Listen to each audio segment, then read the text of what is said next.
Hey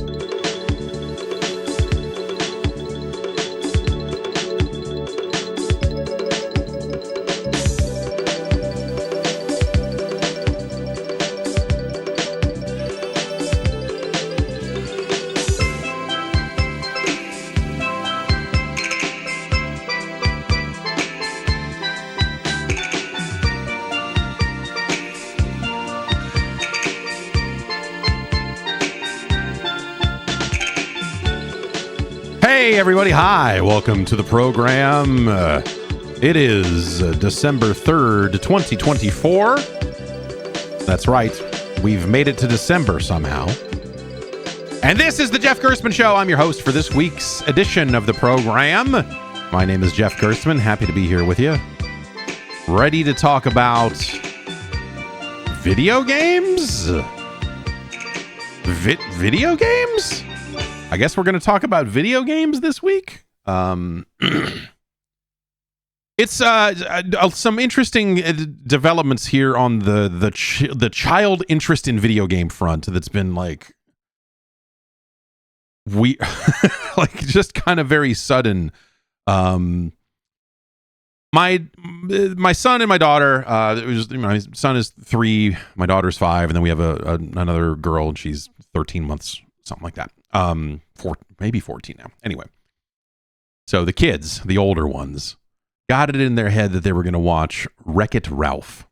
And they I don't know, like now that my daughter's in school, she hears all kinds of stuff, and so I don't always know where the interest is coming from on some of this stuff, whether it's something that's coming from school, but also, like they did spend some time watching stuff on YouTube, and I think she became familiar with the Wreck-It Ralph character through bad AI generated YouTube videos, because there's a zillion videos that are just like, it's a Disney quiz, and then some robot voice goes like, which character's eyes are these?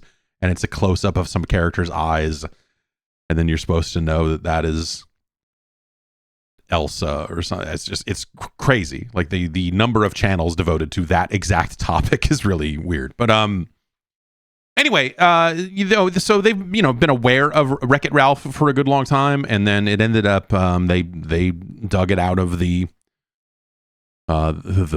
server that they have access to that has movies on it, and watched Wreck-It Ralph. And so I've never seen Wreck-It Ralph, and so I ended up seeing most of it. They watched it twice, so I think between the two showings I kind of put it together and saw the whole thing. It's pretty good. As far as like a movie that is like about video games and kind of leveraging existing classic video games alongside their kind of like invented fake new and old video games. Like the idea is that Wreck-It Ralph is a, kind of an ancient Donkey Kong era, kind of single screen platformer. The game, so I know they did make Fix-It Felix cabinets at one point too, and they did make a game in promotion for the movie, and I know that some of this, so the cabinets were at Disneyland for a while, but they put them around for like a little bit, and I think you could play the game in a browser or something like that. Fix-It Felix is weird because it's like Wreck-It Ralph gets out there and fucks up a building, and he does it in a very Rampage-like way. He is hanging on the side of the building, he's punching holes in it, he's grabbing people, and then I guess the idea is that Fix-It Felix is there to fix it. And the whole point of the movie, if you haven't seen it, is that Wreck-It Ralph is there is a world inside of video games. How this is not like directly attached to Tron is weird. It is like a kid's Tron movie in a strange way, because all of it is set inside of computers, or the overwhelming majority of it. And they are kind of cross-pollinating between the machines. And Ralph is tired of being a bad guy, so he crosses over into some other video games to make a name for himself and be a good guy or whatever. And of course, that brings a lot of havoc to his video game, because now the bad guy's not there anymore, and the knock-on effects of all of that shit and the machinations of it. It's interesting because they combine like their kind of the fake video games that they need for their plot to work, which, you know, there's you know, the Fix It Felix, which is a you know, kind of a, like, it is a straight up Donkey Kong looking cabinet. It is that era of Nintendo cabinet. Like, they very clearly wanted it to evoke that, as well as like kind of a Mario Kart style racer, and that they do a good job of making a fake Mario Kart. Like, it's actually not bad. And then they populate it with, like, you know, Street Fighter and Pac-Man and Q*bert, and, you know, there's kind of like real cabinets kind of adorning the rest of the story. And I think they do a really good job of like making it doesn't, you know, I don't know, like they made a story that is, you know, inherently kind of about video games and the nature of video games, and, you know, they're kind of fake. Well, I don't know. Video games are not necessarily crucial to the plot, I suppose. It is a story about characters and people. But I think they do a good job of kind of like fitting in video game stuff around the edges of all of it. And I think that's kind of cool. Anyway, it led to this scenario because Q*bert shows up in the movie a couple of times, where, you know, like it was maybe not, you know, my daughter is familiar with Pac-Man, and a few other, she is familiar with Pac-Man, Timber, which is the Tapper era tree cutting game that Midway put out, Satan's Hollow. And that's about, as far as like arcade games, like from that era, that might be actually about it. But you know, like, so a lot of this other stuff, she wasn't necessarily sure of, you know, what was real, what was fake, all of this stuff. And so I said, you know, Q*bert is a real thing. Like, Q*bert is there's an actual Q*bert video game. And she was very interested to see Q*bert. And so I found myself playing Q*bert a lot over the weekend. I set her up with the NES version of the game, and because it's easier to turn cheats on the Mister, and the NES version of Q*bert, as we have ranked, is not a great version of the game, but was acceptable for this situation. And so my daughter played a fucking lot of Q*bert over the weekend, and got to be like kind of okay at it for as weird as the controls. As weird as the controls in Q*bert always are when they bring it home, she managed to do okay at it. And it was very interesting, you know, my son kind of watching her play. He tried to play a couple of times, and then she got bored with that and she wanted to play something else. And it's hard to find like games that are like going to be that simple, that don't have a lot of controls, that are not like overly complicated. And by that I mean, like, you know, she's just gotten to the point where she can run and jump at the same time. You know, that was a problem with her in platformers like 4 months ago, 6 months ago or something, where like the idea of continuing to move in a direction so that she could jump up on top of something was like a hard concept to grasp. And so she's much better at that now. And but it's still very hard to find like starting games, not kids games per se, but games for people that have like barely held a controller and are not really able to, you know, that are like just getting started. And it's kind of a different thing, because we're talking about dexterity and maybe even a certain amount of like hand-eye coordination, you know, whatever goes into that. And so Q*bert being a game that only uses the D-pad and does not use any buttons seemed like a very good starting point. She's much better at Pac-Man now. Last time she played Pac-Man, it might have been a year now. She was definitely not 5. She was 4, if not even, you know, if not maybe even 3 at the time. But but the idea of like the movement on the D-pad corresponding to movement on screen is a tricky concept to kind of lay on someone of that age. And now she's come a long way on that. And these kind of like 0 button games, I think, are kind of cool for that. But you know, she's kind of ready to graduate onto that. You know, let's take a quick break. You know, I have a little bit more to say on this before we kind of get going. But let's take a quick break here, and we'll be right back.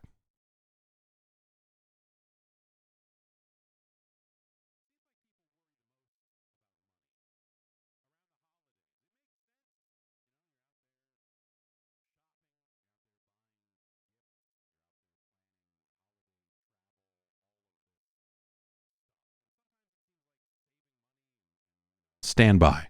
There is something weird happening here. With big wireless providers, seems like people worry the... Okay. Stand by.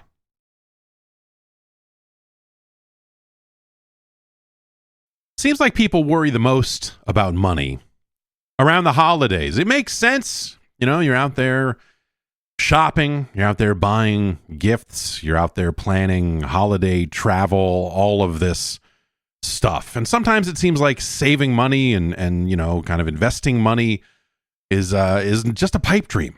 But it doesn't have to be. That's right. Today's episode is sponsored in part by Acorns. Acorns makes it easy to start automatically saving and investing for you, your kids, your retirement, even during the holidays. You don't need to be an expert.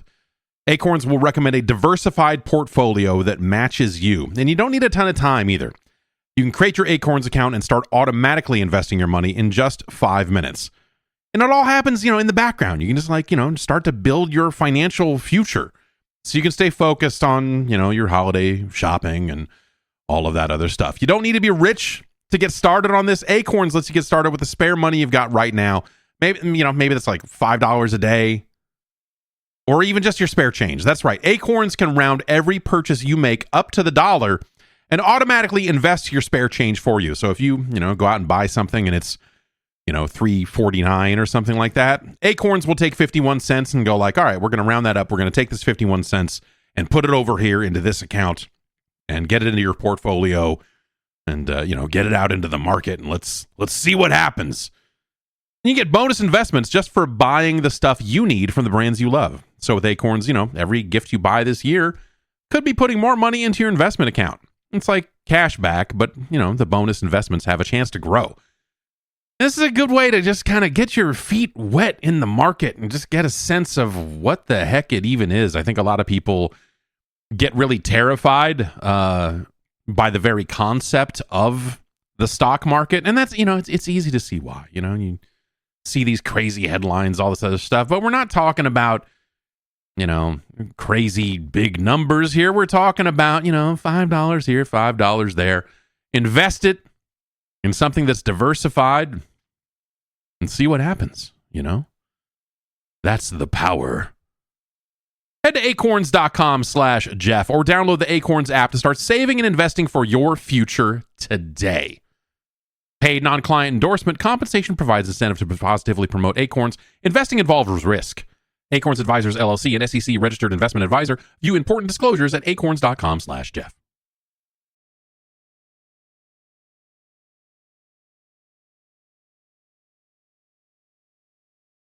So trying to find games for a 5-year-old to play on the fly while she is like, I'm bored with this, I want something else right now, is actually weirdly stressful.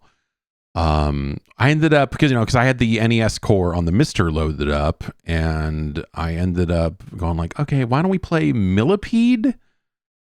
Because that's, you move around and you shoot. That's just one button. It's shooting, and that's pretty straightforward. And she played Millipede for a while and kind of, like got a few levels into that and enjoyed it. Kept getting hit by spiders. The spiders aim a lot better in that game than they did maybe in the original, in like Centipede in the arcade and stuff like that. The spiders will really come and get you. And so I was just trying to find, and then I was like, okay, well, what about Space Invaders? And the because of the way that everything is wired through the RetroTink, the arcade version of Space Invaders, I could not get to load properly. And so like, okay, well, there's a Super Nintendo version. And so it's really funny, like playing these versions of these games that you're just like, these games are not good games for this platform, but they're perfect right now. Like the idea of a like relatively authentic version of Space Invaders coming to the SNES was sort of dumb when it happened. Because they ask a little bit too much money for it, and it's not a good value compared to other games on the platform. But removed from all of that, it's actually like it's that stuff is can occasionally serve a purpose. And I don't know. Yeah, Space Invaders, she had trouble. She hit a lot of shots. She was hitting a lot of invaders, but they eventually landed on her, which I suppose means she was not getting shot. So nice work. But there's a little bit more strategy to Space Invaders than I guess you initially think of. And so yeah, that has been an interesting kind of development. It led to, I was putting her to bed last night. And, I don't know, we were talking about toys, and I was talking about, I was talking about how she wanted to see pictures of me as a kid. And I was like, well, I don't really have any because our house flooded when I was 7 years old, and all of our stuff got destroyed. And so I don't really have pictures of me as a young kid at like her age.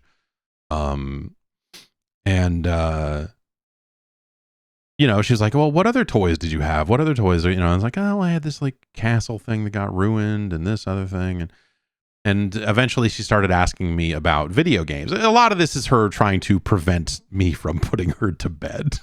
Also she's just trying to maintain a conversation so that I don't put her into bed and turn out the lights and all this other stuff. So she's like, well, what video games what other video games are there? So it's like, I'm just like, okay, well, what video games did I play as a kid? So finally I'm like finding myself like walking her through the mechanics of Kaboom. And finally I'm like, okay, let me get my phone, like pull up a video, like, okay, so you're the buckets at the bottom, right? And then the bad bomber's up here and he's dropping these bombs and you got to catch him. You got to roll back and forth like with this other controller. And it was very interesting, like trying to describe, she has like very little frame of reference for video games. And so trying to describe to her the nuance of Miner 2049er and go like, okay, how in Pac-Man you eat all the dots? Well, in this one, you walk around and have to color in all the ground. But other than that, there are these monsters. But if you take these items and make them turn green, it's like when the ghosts turn blue in Pac-Man, and then you can eat the mutants and you can get them. And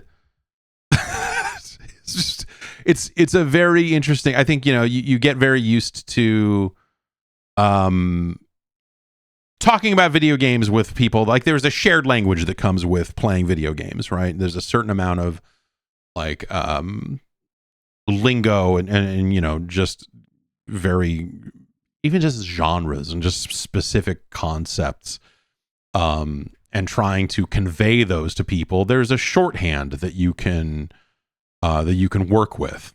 Like when I'm talking on the podcast about this stuff, we can kind of cut to the chase. And so trying to really break that down and describe things in kind of the most basic way possible, was really fascinating. And I don't want to, like I've never wanted to be one of these parents that's just like forcing my interests on my kids. Like it's definitely not something I think that's kind of yucky. But like I'm here, I'm playing games, I'm doing stuff, and they're kind of naturally interested. And so I've been kind of allowing it and being like, okay, well, check this out. And then she just said she wanted to play Pikmin out of nowhere. She's like, I want to play Pikmin 4. Like, wow. okay, all right, we can, I have that. We can, I have all, I think I have all of the Pikmins here. If you want, yes, we could figure it out. We could play some Pikmin. It's going to be, it's going to be tricky. You're going to have kind of a hard time with it, but yes. And because I don't play Pikmin, it's not a situation where I can be like a great help to her. But she's seen all the videos, like, because she'll occasionally play, she was occasionally playing like Super Mario Odyssey and other stuff. So whenever she gets the Switch, she goes into the menu on it. There's like the news section on it is just full of trailers. And so she's seen trailers for all of the first party Nintendo lineup for the entire year. And so she is aware of all of those games. The other day, kind of out of the blue, she just said, when is Mario versus Donkey Kong coming out? I was like, I'm pretty sure it's out. And then I realized what I was saying. I was like, oh, that's why she's asking. Like, okay, yeah, all right. Yeah, we can. Yeah, you can. Yes, we can try some. I will put Mario versus Donkey Kong on your Switch and you can try it out. And then she forgot about it and it hasn't come up again. But yeah, it's interesting kind of seeing her navigate this stuff. And like, because she's interested in it, I want to try to, and it's not out of like, you've got to play the old video games. Otherwise, it really is just like, she's got a limited dexterity. I mean, she's getting better every day, but like, I'm trying to think of the games that will get her to be better with using a controller. And it's interesting because there's a lot of stuff she can do in Mario Odyssey, and there's a lot of stuff she kind of can't do in Mario Odyssey. And so it's like bridging that gap between like, okay, like let's play some, let's play some Q*bert. Let's play some, she played the original Mario Brothers because she said, Mommy was talking to me about a game called Mario. And it's the original Mario game. And I'm like, well, the original Mario game is Donkey Kong, but it's Donkey Kong, but okay. He was jumping. Like, it's not, there's no game just called Mario. Maybe there's a Game & Watch game called Mario, but no, we're not. If you're looking for something older than Super Mario Brothers, then this is it. And so I let her play Mario Brothers for a little bit. And she just said, ooh, a POW block, which was a weird thing, a weird concept to know that like your 5-year-old knows what a POW block is without you directly telling her. Just weird. And so she hit the POW block a bunch and then did not kill any turtles and did not collect any coins. And then had me play it. And then when I got up to the fighter flies and like level 5 or 6 or whatever it was, my son went, like he was scared of the flies. Probably because the way they jump, it's scary, like it's scary the way they bounce around. The crabs are bad enough. You got to hit them twice. So we played some Mario Brothers. And one of these days I'll hook up a second controller and we can start to mess around with, that, but and maybe let them both play. But yeah, I don't know. It's tricky. It's a really weird thing to navigate. It's really fun, actually. Is the thing is that it is actually super fun to do this, and yeah, I don't know. It's really crazy to just kind of have like she's got this interest and she wants to like talk about it, and well, that's all I do. So yes, I am prepared to talk to you about video games. And so it's an interesting development, I suppose. And it's been really cool. I just offhandedly last night while putting her to bed, and we were talking about some of these older games or whatever, and I just kind of said like, oh well, maybe when you grow up you could make your own games. And she just like stiffened up, like woke all the way back up and went and then like immediately pitched 5 games to me, like just like rattled off like, what about this, and then you could do this, and then what about this? And I was like, oh no. I had just told her about Pitfall, And so one of the games she came up with was like, it's a game called Jungle Swing, and you grab onto vines and you swing from vine to vine, and then there's water. And then I stopped and I said, like, okay, look, you're literally pitching me Jungle Hunt right now, or Jungle King, if you will. I'll show you. I'm going to show you this game. I'm going to show you Jungle King, and see how it goes. And then, I didn't have the heart to get into it with her about IP rights, but or just the appropriate usage of IP characters. But I don't think her Mario versus Disney game is going to happen. She said Mario would lead the red team, and they would all have guns, and then all the Disney princesses would be on the blue team, and they would also all have guns. And I was like, okay, well, I'll get John Drake on the phone. We can figure out if we can pitch this to him. But I don't think they're going to allow the Disney princesses to all have. I just don't think they're going to let them all have guns. But we'll figure. We'll get a pitch meeting together. We'll get a deck together and get in there and figure it out.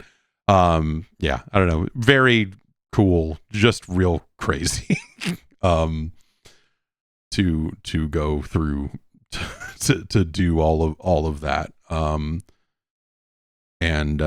I don't know. It's a really weird. Like I said, it's talking to someone about video games that has like a very different perspective on the whole concept and like what they are, and she's seeing a lot of these games out of order and in different contexts and stuff, and she's not really discerning between the look of old games and the look of new games. And so I think she just is into it conceptually, and we'll see. I don't know. I don't know. We'll see if that holds. It's been, she has said even in times when she would, go like a month or two without playing any video games at all, she would say, if asked, she would say that she likes video games. And I'm like, okay, well, I don't know that I necessarily want to nurture that deliberately, but let's see what happens, because it'd be very easy for me to be like, oh, you like video games? Well, here's all of them, like quite literally. Here's every video game that was made before you were born. And that would not be, I don't think that would work out. So yeah. But it's been interesting. It's really, it's honestly, it's really fucking cool. And it's been really fun to kind of have these conversations with her as she thinks more about video games than I think she has before, or about the nature of them, on what they are, what they could be, or whatever else. Like, it's a really, it's fucking rad. It's really awesome. So I recommend it. I don't know. Let's take one more break. We'll come back. We'll talk a little bit about Delta Force, which is another old video game. With big wireless providers, what you see is never what you get. Somewhere between the store and your first month's bill, the price you thought you were paying magically skyrockets. With Mint Mobile, you'll never have to worry about those kind of gotchas ever again. When Mint Mobile says $15 a month when you purchase a 3-month plan, they mean it. So say bye-bye to your overpriced wireless plans, jaw-dropping monthly bills, and unexpected overages. Mint Mobile is here to rescue you with premium wireless plans starting at just $15 a month. Now think about that. That's, on one of the major carriers, a phone, like, what do I have? So I have, I've had a phone line for me, a phone line for my wife, and an iPad.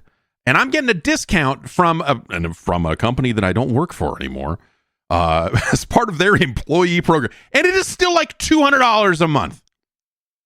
Ridiculous. All of Mint Mobile's plans come with high-speed data and unlimited talk and text delivered on the nation's largest 5G network.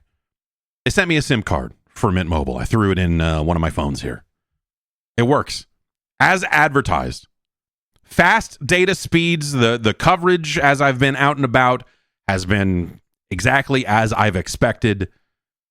It just works. If you don't have a SIM card slot, they'll do eSIMs. Like signing up for this process, super easy.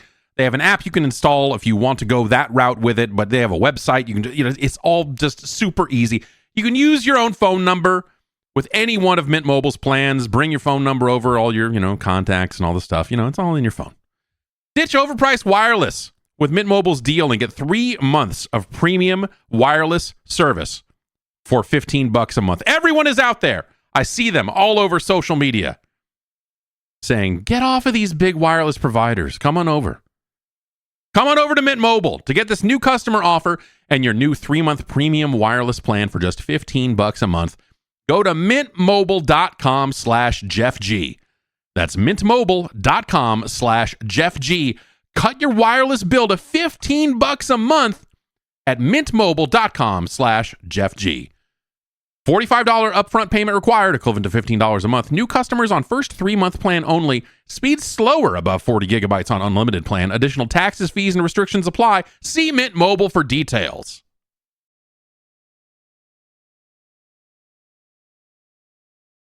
So Delta Force is about to come out in about, I have the page open right here. 1 day and 6 hours, according to the Steam page. This is Tencent, right? It's almost like they know that their brand has gone toxic, and so they have come up with a bunch of other names here. It's published by the Teamy Studio Group and developed by Team Jade. Who could it be? We'll never know. Anyway, Delta Force is out in about 24 hours here. This is like, hey, whatever, right? I was complaining about this online last week without saying the name of the game because it was under embargo. But they, the business, it's a worldwide video game business, but they sent this out for review and then ran servers only in the afternoon and evenings during the week of Thanksgiving. And it's like, I did not have much time to spend with this because there was a bunch of other stuff going on. And, when they're like, I got an email on Thanksgiving that said, tomorrow's the last day of server access. And I'm just like, well, okay, I'm just going to uninstall this now because I'm busy. It's Thanksgiving and it's, Friday. I'm busy. The kids are off school. I do not have time to spend with a lot of it. But I got in there a little bit, and they ran a beta of this. I think it was over the summer, and it seemed exactly like that. It does not. They are still. It looks like they are still not going to launch their single player mode. Like they are remaking the single player like Delta Force game. Like they're like Black Hawk Down. They're going to. How do they build it? They build it as Black Hawk Down. Step into the boots of legendary Delta Force operators for this remake of the classic series campaign based on the gripping 2001 movie. That was not present, so it was still just the other two multiplayer modes, one of which is kind of a Battlefield clone, 64 player. Like it, if I wanted to play bad Battlefield, I would play actual Battlefield. Like it's like the most recent Battlefield game is a more engaging and less like full of fucking weird, microtransactions and grinding and all this other stuff. I would just go play Battlefield. So it's just like I don't know, a free to play Battlefield game, like there's some appeal there, right? Like I'm sure 2142 is probably not super expensive these days. Certainly over the last week, but and then they have their operations mode, which is like their extraction mode, and so you're you're going into a location, you are fighting AI, there are sometimes other human players there in theory, and then you are completing a task and then extracting, and if you die you lose everything on you. And I find the interface, like all of the inventory management stuff. And, you know, because you're finding garbage, right? You're finding like, I found a bunch of condensers. I found an oscilloscope, you know, whatever junk you're putting in your inventory that if you can extract with it, you can sell it for 14,000 credits or whatever the hell it is.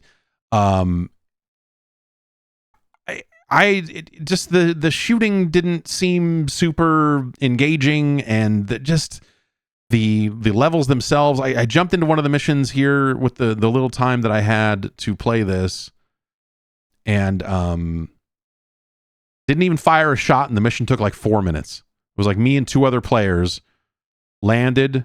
The 2 other players went off running because apparently they've already memorized this mission. They took off running. By the time I got to where they were, everyone was already dead. I didn't fire a single shot, and then we extracted. I was like, oh, okay. I had a mission to kill 5 guys so that I could unlock the next mission, but I guess I don't get to do any of that because these other 2 players ran ahead and did it already. Cool. So I don't know. I don't feel like I had a particularly representative experience of what the game will probably feel like once it's actually populated with more players. And I did have a somewhat different experience with it when they did a beta over the summer. But even then, man, this feels like okay. But we are in a world where there are a lot of shooters out there that are a lot better than okay. So you kind of have to be in the very specific slot where you need a free-to-play game of this sort. And I think there's something potentially incongruous about an extraction game. And, you know, Tarkov players will probably have something to say about this, but like the extraction game that is also a free-to-play game, and the number of things you can just buy with real currency, and the like, hey, you're kind of, oh yeah, this game sure does have consequences, but you could buy your way out of them if you want to. Like, it just, like, some of that stuff seems funky, but I know this is not the first game to kind of like play around with that sort of stuff. So I'm sure there are people that have played previous extraction shooters that have kind of thoughts on monetization and how that stuff might go.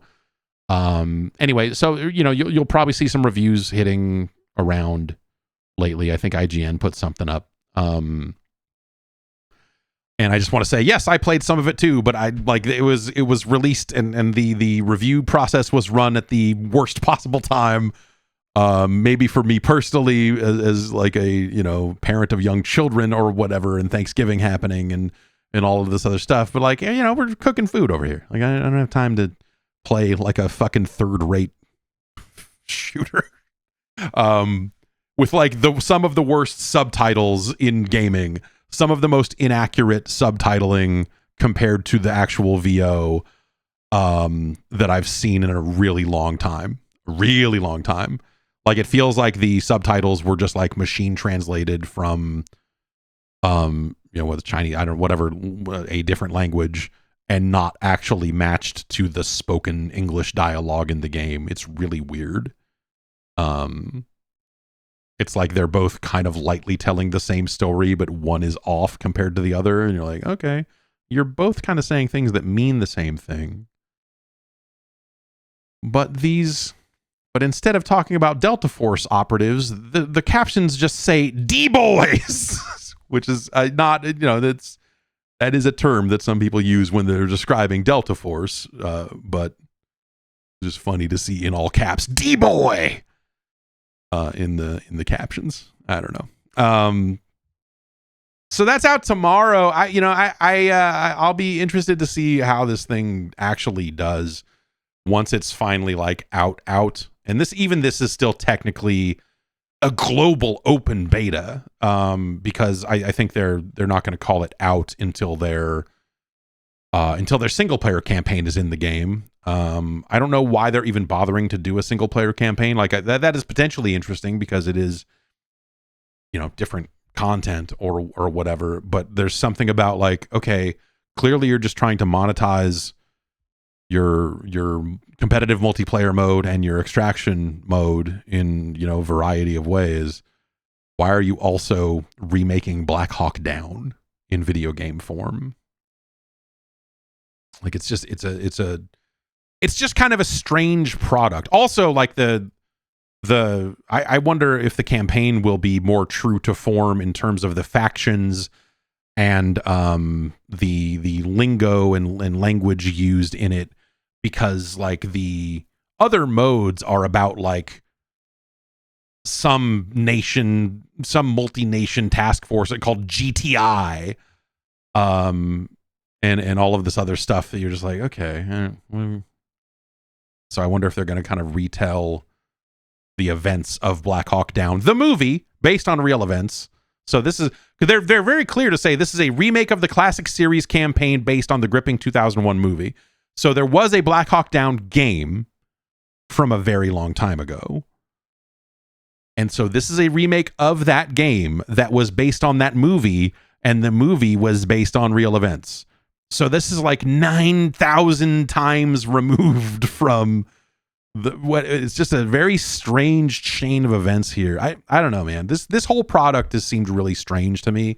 Some people have gotten excited about it because they're like, oh, sick, Delta Force, which Delta Force, the name, when they bought the name Delta Force from whoever controlled it at the time, it just had very much a like, really? Delta Force? Those weird budget PS1 games? You're doing one of those? I know they came out elsewhere and were in some cases reasonably well regarded on the PC. But like I cannot help but think of them as just like, these are the garbage ass like faux tactical shooters that were coming out on the PS1 and like 2, right? Like that's the Delta Force, right? We're talking about Delta Force, right? Really? Okay, sure. Why? So yeah, I don't know. This whole thing has just had a really strange.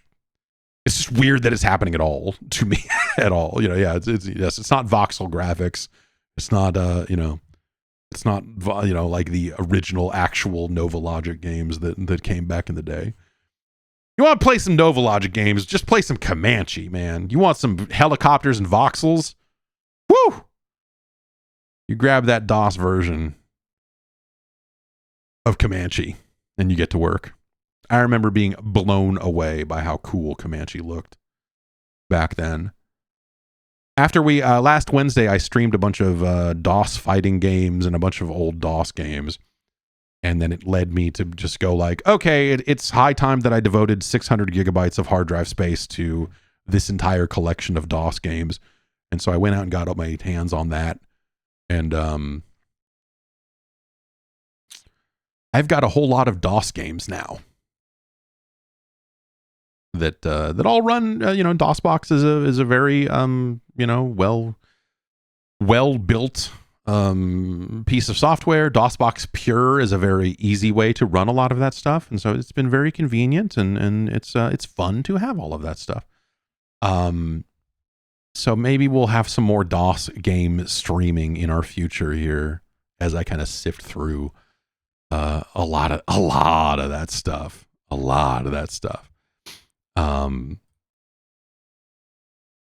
Delta Force, yeah, okay, yes. Delta Force is the only thing I can talk about. I will next week. On next week's podcast, we'll have another video game to talk about.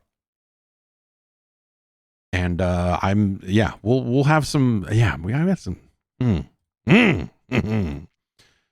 upcoming video games. It's weird when we're in December and talking about upcoming video games.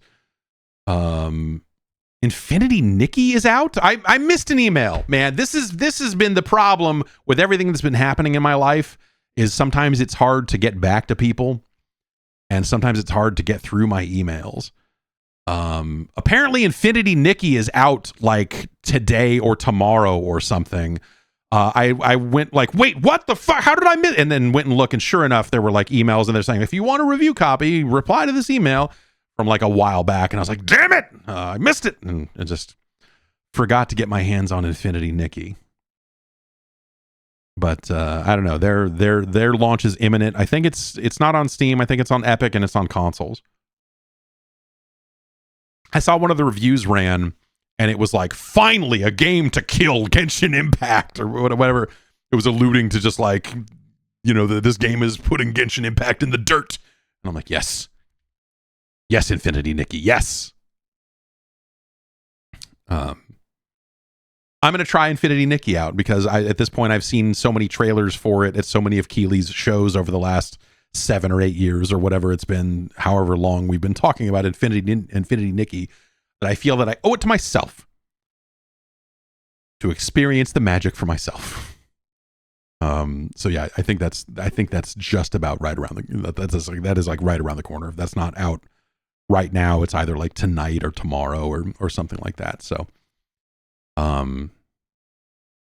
we'll have to get into that. Speaking of getting into things, why don't we get into the news? It's the 30th anniversary of the launch of the PlayStation. It has been as of today, actually, the 3rd. I guess yesterday, if we think about the international dateline and what, the PlayStation is now 30 years old. That's the Japanese launch, mind you. The 30th anniversary of the US launch would of course be next September. But yes, the PlayStation is now 30. On the PlayStation 5, they have done a kind of cool thing. They have released a set of kind of console skins that you can apply to the PS5 to either make it look and sound like a PS1, a PS2, a PS3, or a PS4. And the first time I turned it on after it took that firmware update, it full on did the PlayStation 1 boot up sequence just automatically and had a little thing saying, hey, it's our 30th anniversary. It was like kind of a cool, it was really cool that they did that. Because it's like surprising. That's what you kind of want, something that's like, that you didn't have to go toggle it on to celebrate, the legacy of the PlayStation, that you just hit the button and it's like, hey, by the way.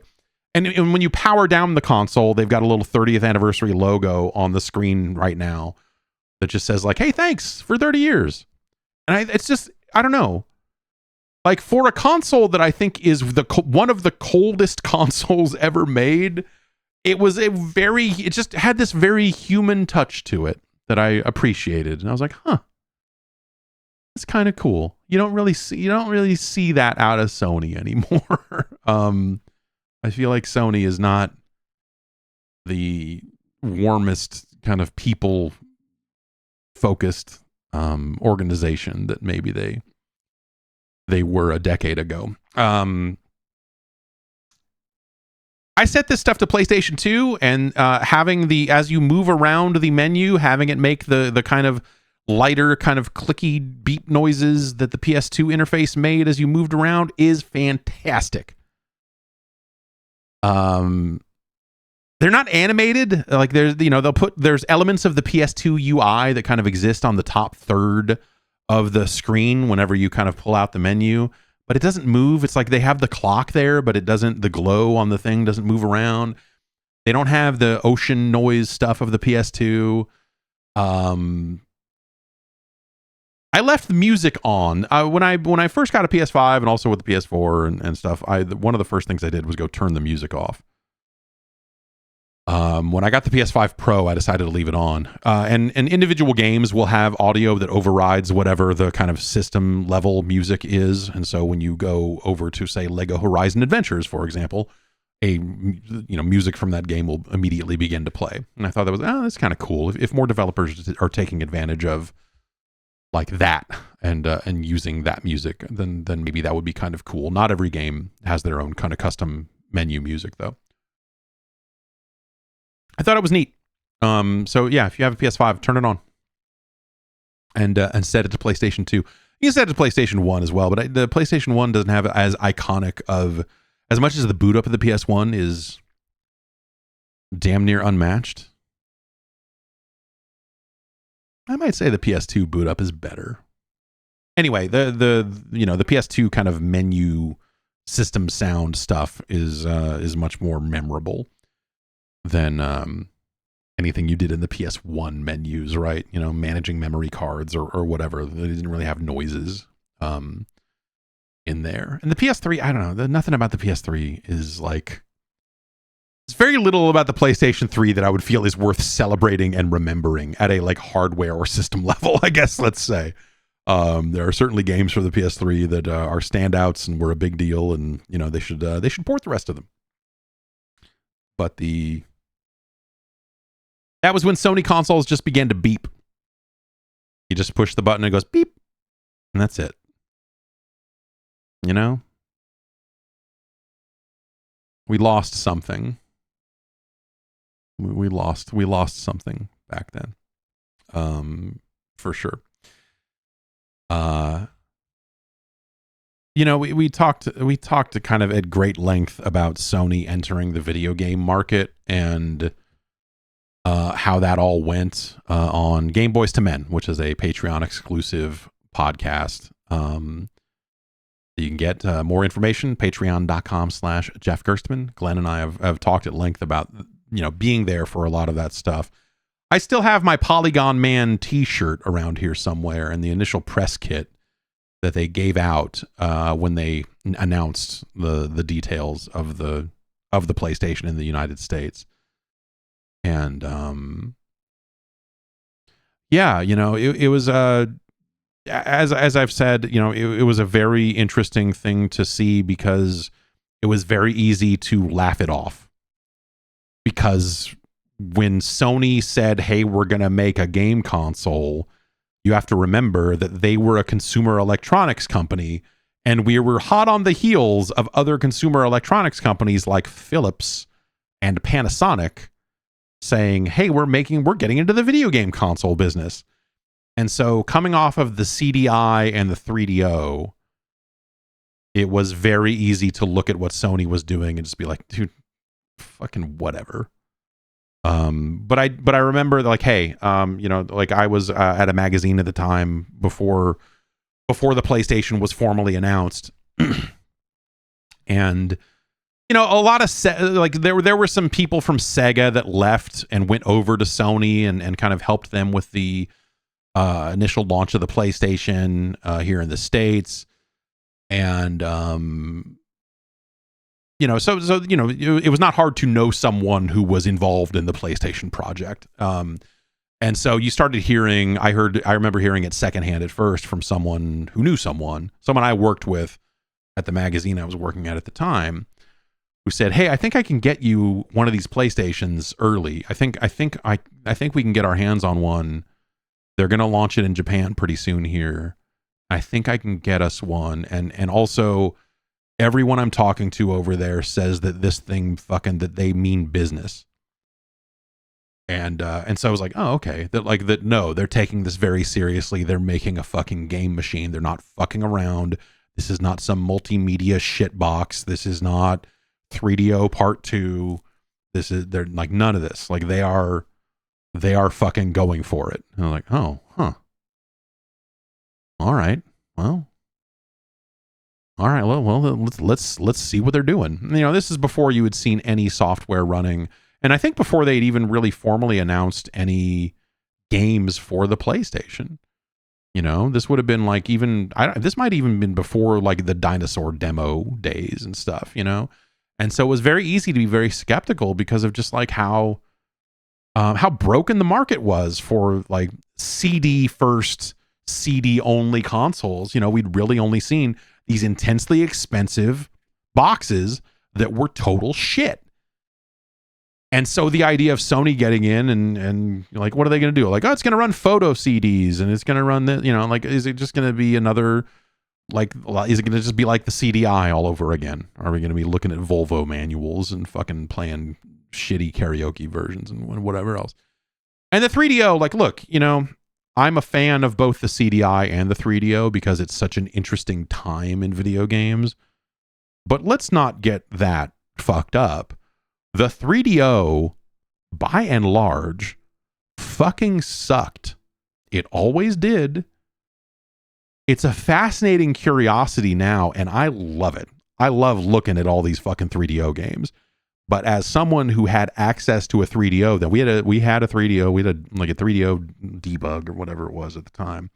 And so they were sending us games, and And it was fucking garbage. It like everything took forever to load. The controller was dog shit. Like all of this stuff felt terrible. And the games that were coming out for it, first and foremost, like even the stuff that EA was doing with like Road Rash and like Madden, like the games that were kind of like thought of as the standout games, it was like Road Rash. Because like, oh, they got Soundgarden on the soundtrack, and they got to do this, and oh, Need for Speed has this guy in it that gets all fucking salty with you. But the driving sucks shit and fucking runs it. It just looks like fucking garbage. The only thing it had going for it was like, and it was a curse that it had a great version of Super Street Fighter 2 Turbo on it.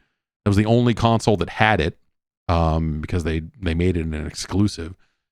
But the controller was so bad that playing it just sucked. It was like Way of the Warrior was on the 3DO. And Way of the Warrior was funny because of how bad it was. Shaky Jake. Like, it's a terrible game. And a lot of that is because the controls are so unresponsive. It just feels like shit. Way of the Warrior is not a good game. I love Way of the Warrior. But it is not a good game. By any stretch, man. And so coming off of like that, here's the 3DO, and then the CDI was even more of a non-factor, and then looking at kind of where gaming was and like this multimedia thing that was happening, on the heels of games like Myst and some of the stuff on the PC, and seeing where the PC was going in that direction. And, it was just like, I don't know, we downloaded a copy of Macromedia Director and here's our game. Great, this sucks too. You made a point and click game that is somehow, even this point and click experience doesn't feel good to navigate. Somehow even this feels like bad, like terrible. And so it was very easy to be down on everything around this, because you're just like, well, Sony's getting involved. I don't know, Nintendo walked away from them. Like, you saw like all the like stuff that almost happened with Sony and didn't happen, and the only really thing you had to compare it to that had Sony's name on it was like what, Hook for the Sega CD, like some of this Sony ImageSoft stuff that was coming out, combined with like the shit show that was the multimedia space at the time. It was very easy to look at this and just be like, yeah, Sony doesn't stand a chance. They're going to come in here, they're going to shit the bed even worse than these other guys did. Whatever, who cares? It's funny to look at that now and think about what the PlayStation 1 actually was. And basically like the minute they started showing games, all of that shit fucking went silent. Anyone that was like, this their joke, and it was like, you saw even Toshinden, which is not thought of as a particularly great game these days, but even seeing Toshinden 1 running, let alone Ridge Racer or Tekken or any of the other like jumping flat, like any of the early stuff. You just saw it and you're like, oh, okay, yeah. Not only are they like doing something that is probably going to matter, and not only are they making games that I want to like buy and own, like not only did they quiet any kind of critics of them getting into the business in the first place, they also completely fucking destroyed the Saturn in like 5 minutes, like 30 years ago today.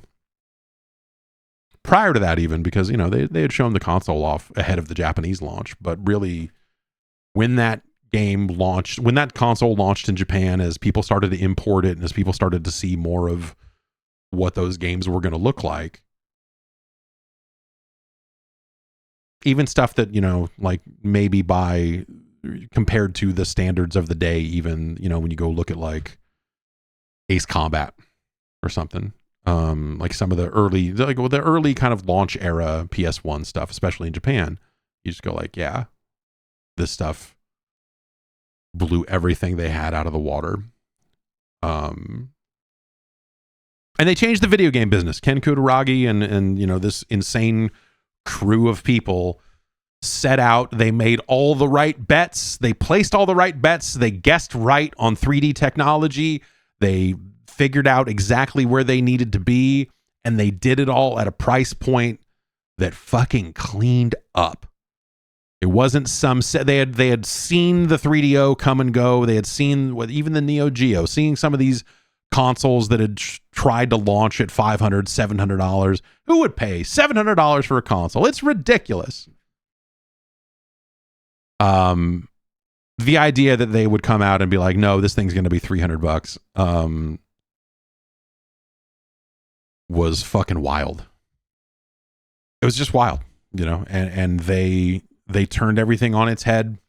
They made themselves the center of the entire video game industry almost overnight. And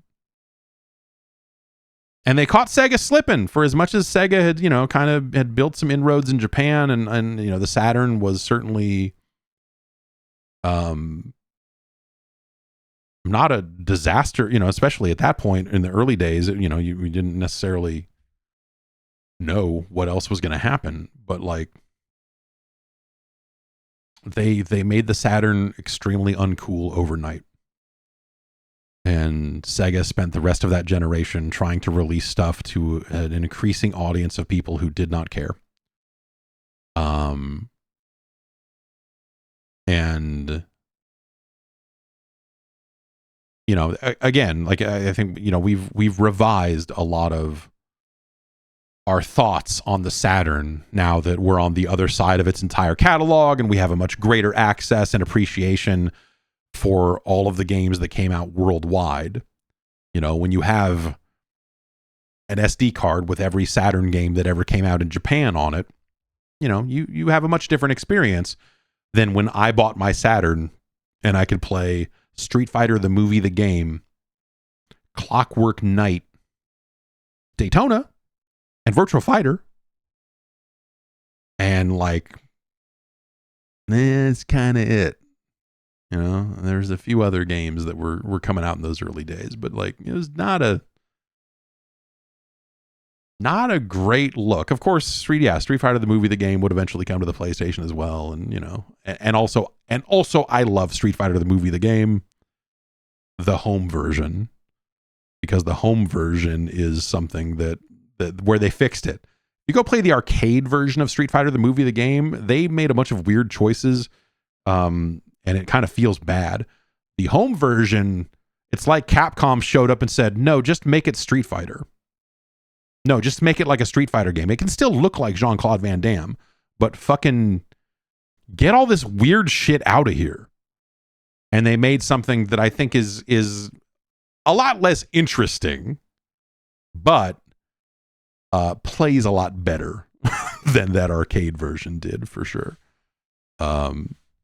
So yeah, I don't know, man. It's you know, Sony changed this industry for the better. You could argue that Sony made the modern industry happen. I think that's not too far off. Sony pushed everything forward. You know, they forced everyone else to compete in different ways. They forced Sega to respond with the Dreamcast, which was a cool system that obviously did not change Sega's overall fortunes in the hardware business. Nintendo, you know, it's a weird thing to say because obviously Nintendo sells so fucking well and they sell so many games and all of this other stuff, but like the PlayStation kind of established a video game industry for people that were starting to grow up. For kids that played video games that were maybe not kids anymore, that were kind of moving in, you know, that were getting older, that were entering their 20s, and their marketing showed it, that they were marketing towards that. They kind of, in some ways, tried to pick up some of the attitude of Sega's kind of cocky era with the Genesis, and kind of tried to kind of, especially in Europe, I think if you look at the marketing in the UK and the positioning of the console in the UK and some of the things they did alongside that, I think that they were very cognizant of that. And they were very much marketing their games to people that were getting older, that were, you know, getting into their 20s, that were getting into their, you know, 30s even in some cases, you know.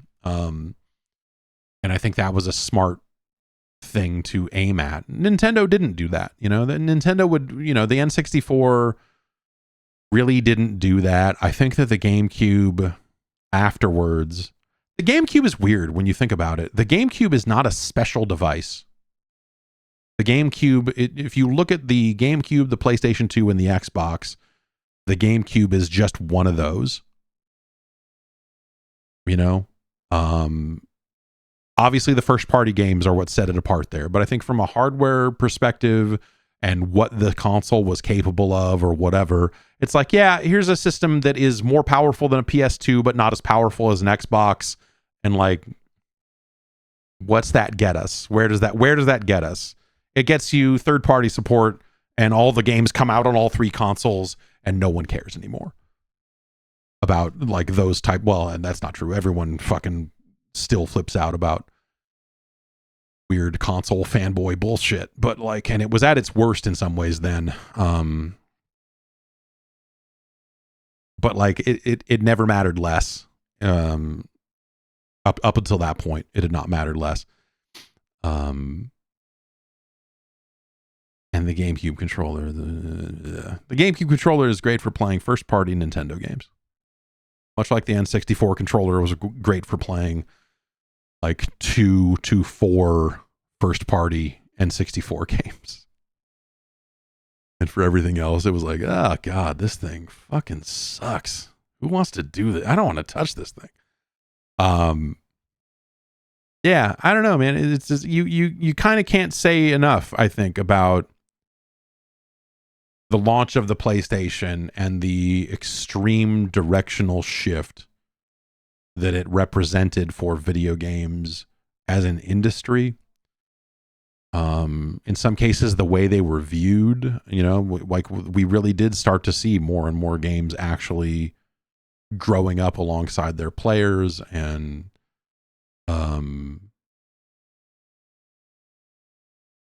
video games were like suddenly stylistically, the visual fidelity was there to actually do really cool, deliberate.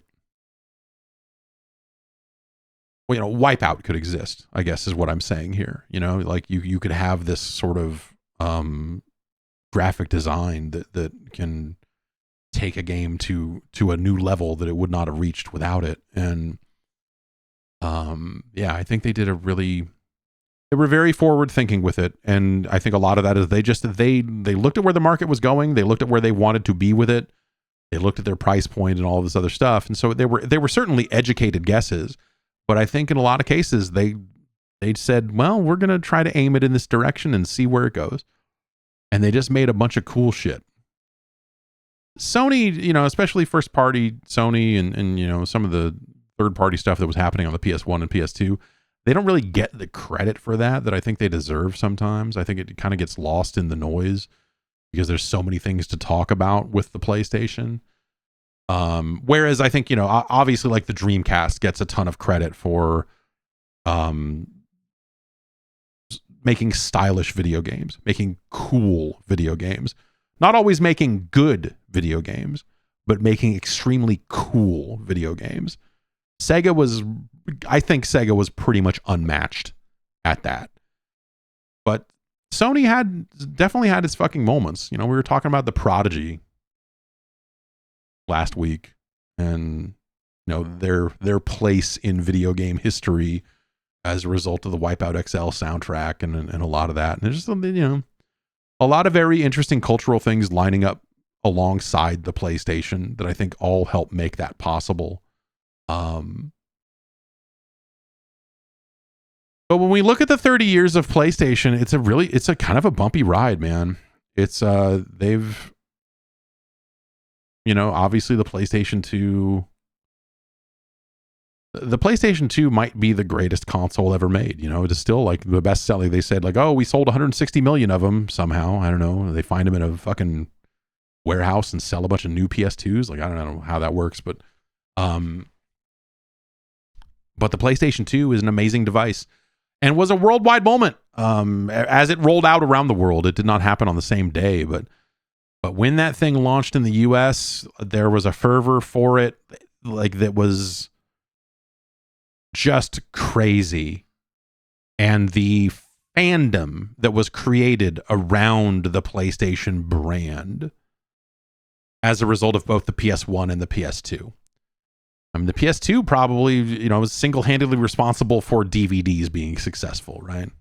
I bought a separate DVD player, but a lot of people use that for sure. And we would see that, that fandom, the loyalty to the PlayStation brand, I think, is something that, and the kind of hit and run tactics, the let's skedaddle out of the market as quickly as possible, end of the Xbox, end of the original Xbox. It's funny, like, like when people don't talk about it, man. Like there's a news story, there's an email question about this that came in from someone. You know what? Let me take our last break, and I'll dig that email up, and we'll take it after the break and kind of get into this conversation a little more, because this is all kind of about the same thing. So let's take this break. We'll be right back. Selling things online is something that used to be a real pain.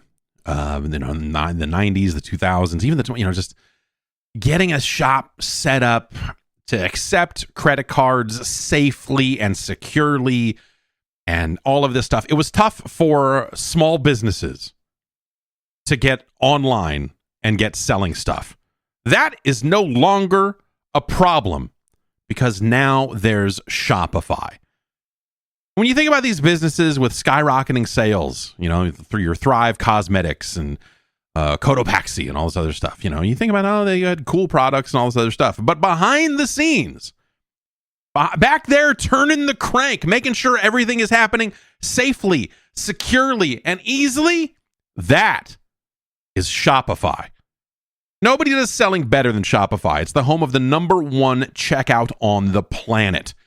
So if you're looking to sell stuff online, you can customize the store as much or as little as you like and start getting it done. The not so secret is they've got something called Shop Pay that can boost conversions up to 50%, meaning way fewer carts are getting abandoned and way more sales are happening. So if you're into growing your business, your commerce platform better be ready to sell wherever your customers are, whether they're scrolling or strolling. If they're online, they're on their phone, looking at social media networks, they're on the World Wide Web, or even if they're in your store. Shopify can operate at all of those places. That's right. If you've got inventory in your store and you're selling stuff out of a store and you're selling stuff online, you might run into weird inventory. Not with Shopify. Shopify is going to help you keep track of all of that stuff. Businesses that sell more sell on Shopify. And they grow with Shopify too. Upgrade your business and get the same checkout that Thrive Cosmetics uses. Sign up for your $1 per month trial period at shopify.com/Jeff. That's all lowercase. Go to shopify.com/Jeff to upgrade your selling today. Shopify.com/Jeff.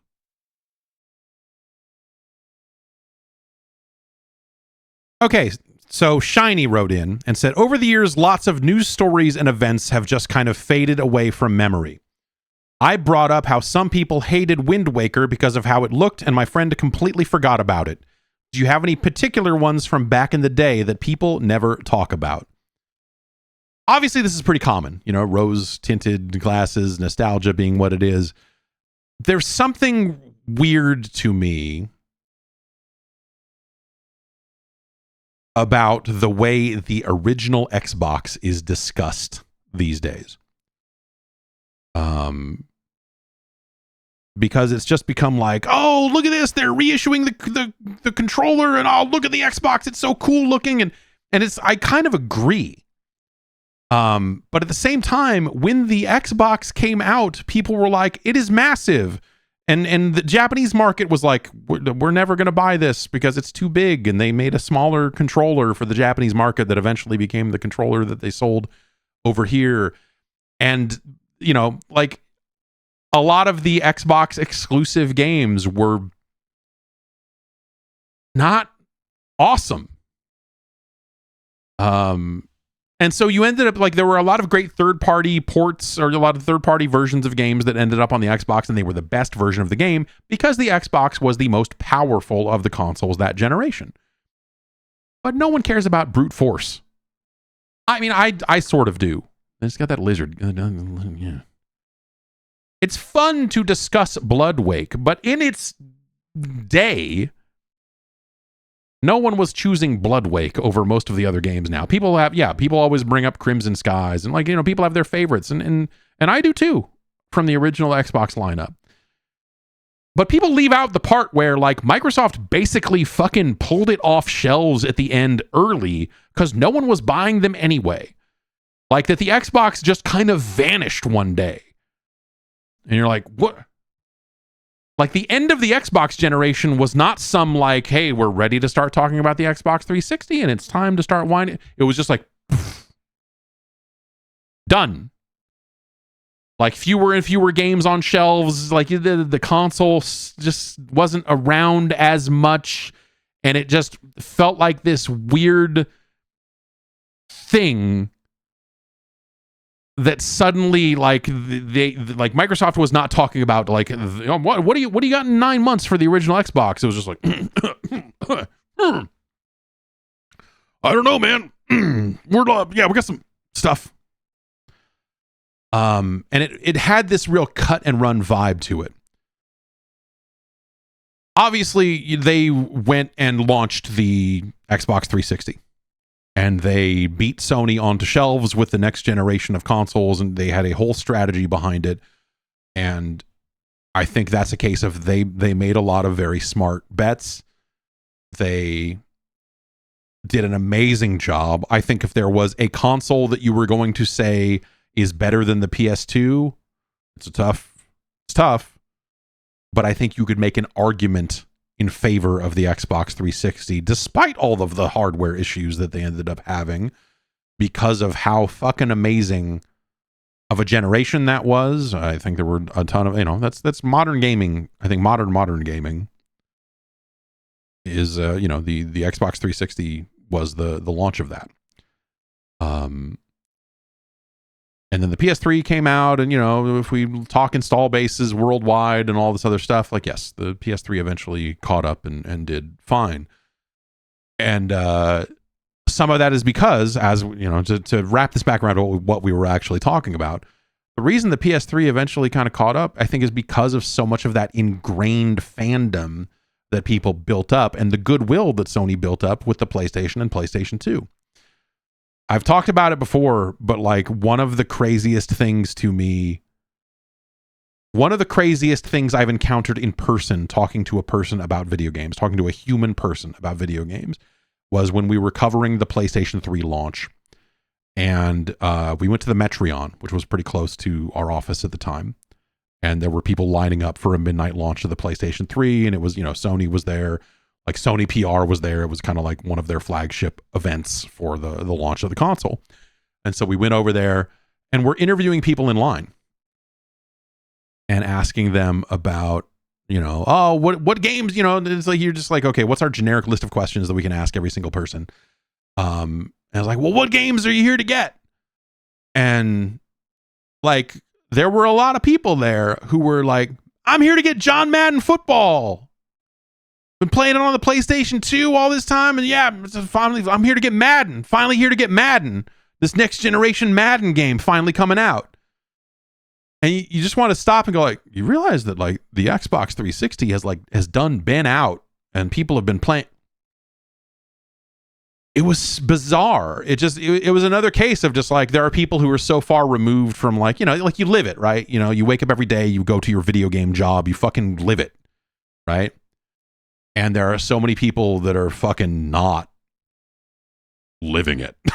And seeing all those people that were there just buy the new version of Madden, even though they could have been playing a new version of Madden for like a year or whatever it was at that point, was just fucking weird. But that's the power of the PlayStation brand at that time, right? The Xbox, the original Xbox didn't make a dent in that. Didn't make a meaningful dent in that. I think, they did generate, Halo obviously generated fans, right? Halo generated loyal fans of the Xbox. There were people who loved the Xbox because that's what they chose, and those were oftentimes the best versions of those third-party games. That's where I played Burnout 3 and 4. Well, no, 4 came out on the anyway.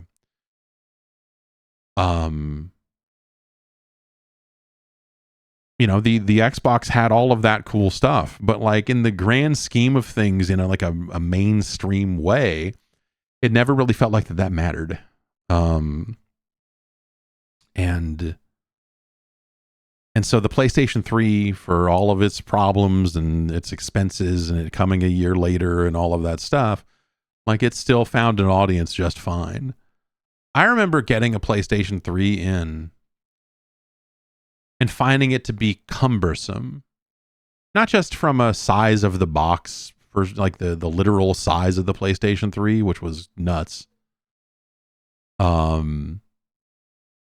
The interface and just like the way that they had built the menus, it was like this weird cross between, some of it felt half-baked, some of it felt like over-engineered on the UI front, that it was just like stuff was just buried in weird ways, and it was very cold, and it was the sort of thing where you were just like, I'm not sure if I'm doing this right.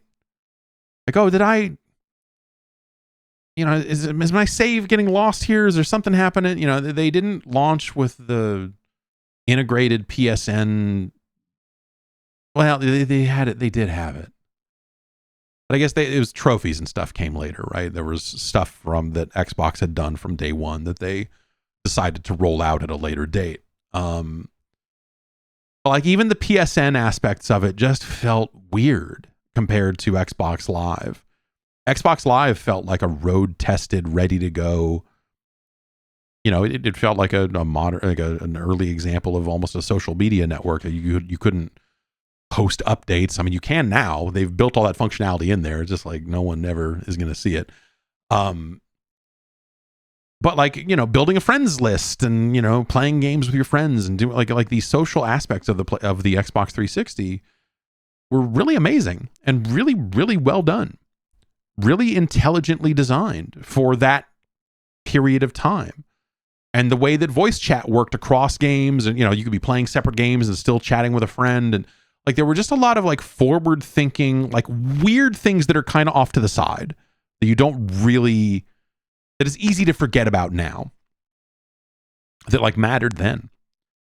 And that stuff was all really well done, and Sony didn't have any of that stuff. I think, Sony just took their eyes off the ball in so many different ways when it came to the PlayStation 3.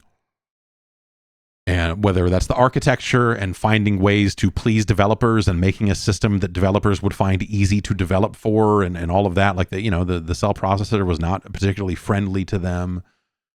And it was kind of cool in a way because Sony did a lot of weird shit. We talk about Tokyo Jungle. Tokyo Jungle has an outsized presence, larger than it deserves. But there was still,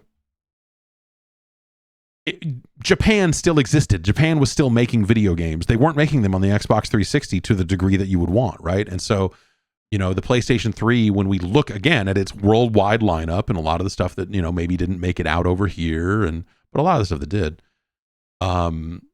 it's a very interesting platform with a very interesting catalog. And that would be the last time that I think that we would have that scenario of, hey, this is it for, like, oh, these games only came out in Japan or this and that. Like the video game industry globalized much more directly on the heels of that, on the heels of the PlayStation 3 and everything else. So but by the time that we got to the PlayStation 4, that was done. Like we started to see more worldwide launches, and people started heading more in that direction. It wasn't like about, oh, we're going to localize this game. It was like, okay, yeah, all this stuff is just coming out wherever. And there were still a bunch of Japan-only games, but they were less interesting because anything that had any level of interest, they could bring out in the States, and they just did, you know? And so that kind of special weird era of importing games came to a close. And yeah, I don't know. With the PlayStation 4, I think Sony made a lot of very intelligent bets. And obviously, you know, much like we just said with the PlayStation 3,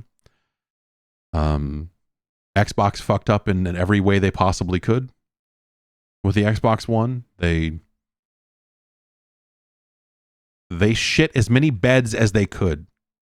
They found new beds to shit in when it came to launching the Xbox One.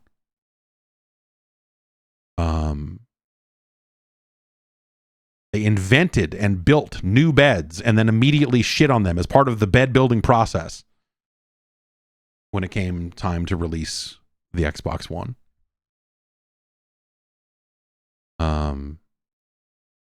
Semal says, I'd say they started shitting in the back half of the Xbox 360 era and the Kinect and Netflix. And so yeah, the Kinect stuff was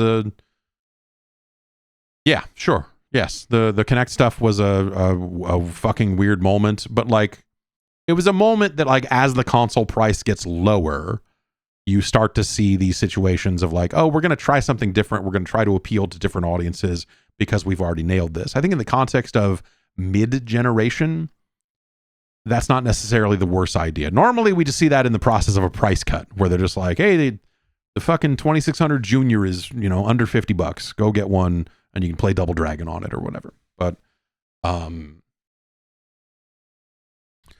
Kinect stuff at the time just seemed like, okay, you've got all this weird technology and you're going to release it in this separate thing and you don't necessarily have to have it. And okay.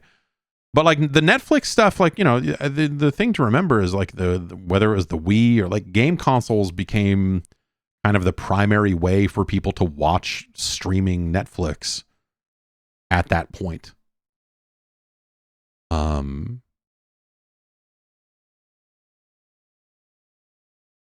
And yeah, I don't know. That stuff was, you know, they kind of did the 1 versus 100 stuff around that time too. So yeah, I don't know. They were trying stuff. They were looking at ways forward, whether it was the insane motion technology to kind of like capitalize on whatever was happening with the Wii, only in like a way worse way. Or like live service oriented stuff like 1 versus 100, like truly live, and how that stuff might work. I don't know. They took some interesting risks, I guess I would say, and they learned from none of that on top of everything else, because then the Xbox One still happened. You know, and so they had whatever data they had based on the end of the Xbox 360 era and some of the things they were doing there, and still managed to launch the Xbox One. And it's weird. It's weird that things went that way. I mean, whatever. We've spoken to death about the power of Don Matrick and just the what Microsoft was at the time, and all of that. But yeah, it's you know, if you think about the impact of the PlayStation on video games and everything, like I think it kind of can't be understated. They were not alone for long. Like I said, you know, the Xbox gave them and continues to give them, I think, some amount of competition, in a good way, you know, in like a healthy kind of industry sort of way. But then the industry's problems have changed. You know, this is the like PlayStation versus Xbox thing is not, you know, like it's whatever. It's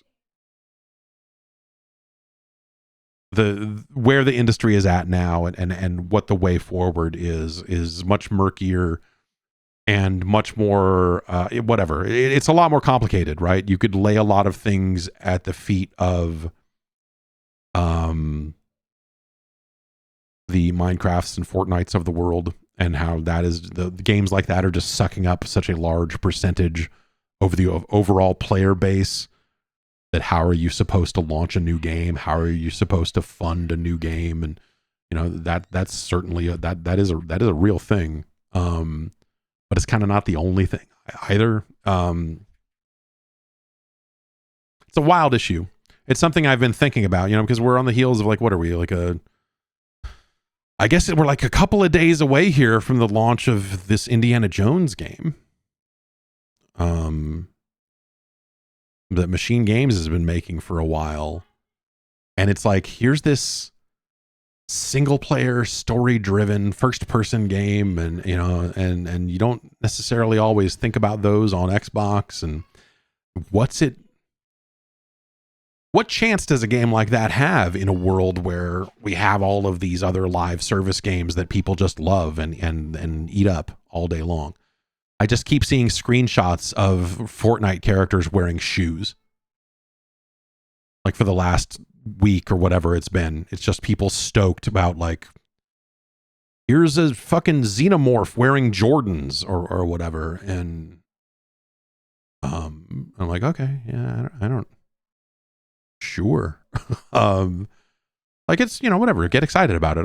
That's very silly and whatever else. But I don't know. It's video games have changed in a weird way that it's very, the launch of a single player license driven big IP, great preview buzz, something like an Indiana Jones. Initially you'd be not that long ago, you would be wow, look at this. Holy shit. Look at this big, massive game coming out. And I think there's still a lot of people that feel that way, but it's kind of different now, because that'll probably be a game that comes out and however long it is. What is it? How long could that game be? 20 hours? It's probably not 40 or 50. I don't know. But people will play it. They will talk about it for a week or two. And be that was rad, or not, I don't know. And then they'll move on to another thing. And that's whatever. We could back that argument out into a much larger argument about and that's why Game Pass matters, because Game Pass is something that you don't have to go spend $70 on this thing to experience it. You can, Xbox Game Pass is the live service here for these types of games. In theory, if the money works out, which we'll see. It's a weird, I don't know. Anyway, that is my long-winded way of saying the game industry is weird now. I think that you could pin some of that on PlayStation, but also there are so many things that PlayStation has done for video games to make the modern video game industry possible, in a sense. I think that you could lay a lot of that at their feet as well. They changed a lot of things. They made a lot of things possible that previously weren't over the course of the PlayStation 1 and 2, and carved out a very different vision for the future of the game industry than I think we would have gotten had they never entered it.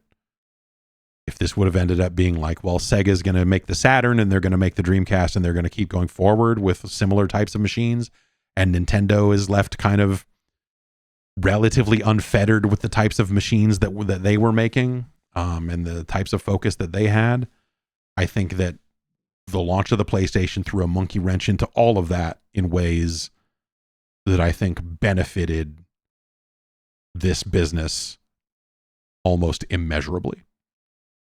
So 30 years of the PlayStation. Pretty cool. Pretty crazy. 30 fucking years, man. Also in the news, Shuhei Yoshida is going to be leaving PlayStation after 31 years with the company. They announced this last week on the official on PlayStation's official podcast, that he's going to be leaving Sony Interactive Entertainment on January 15th.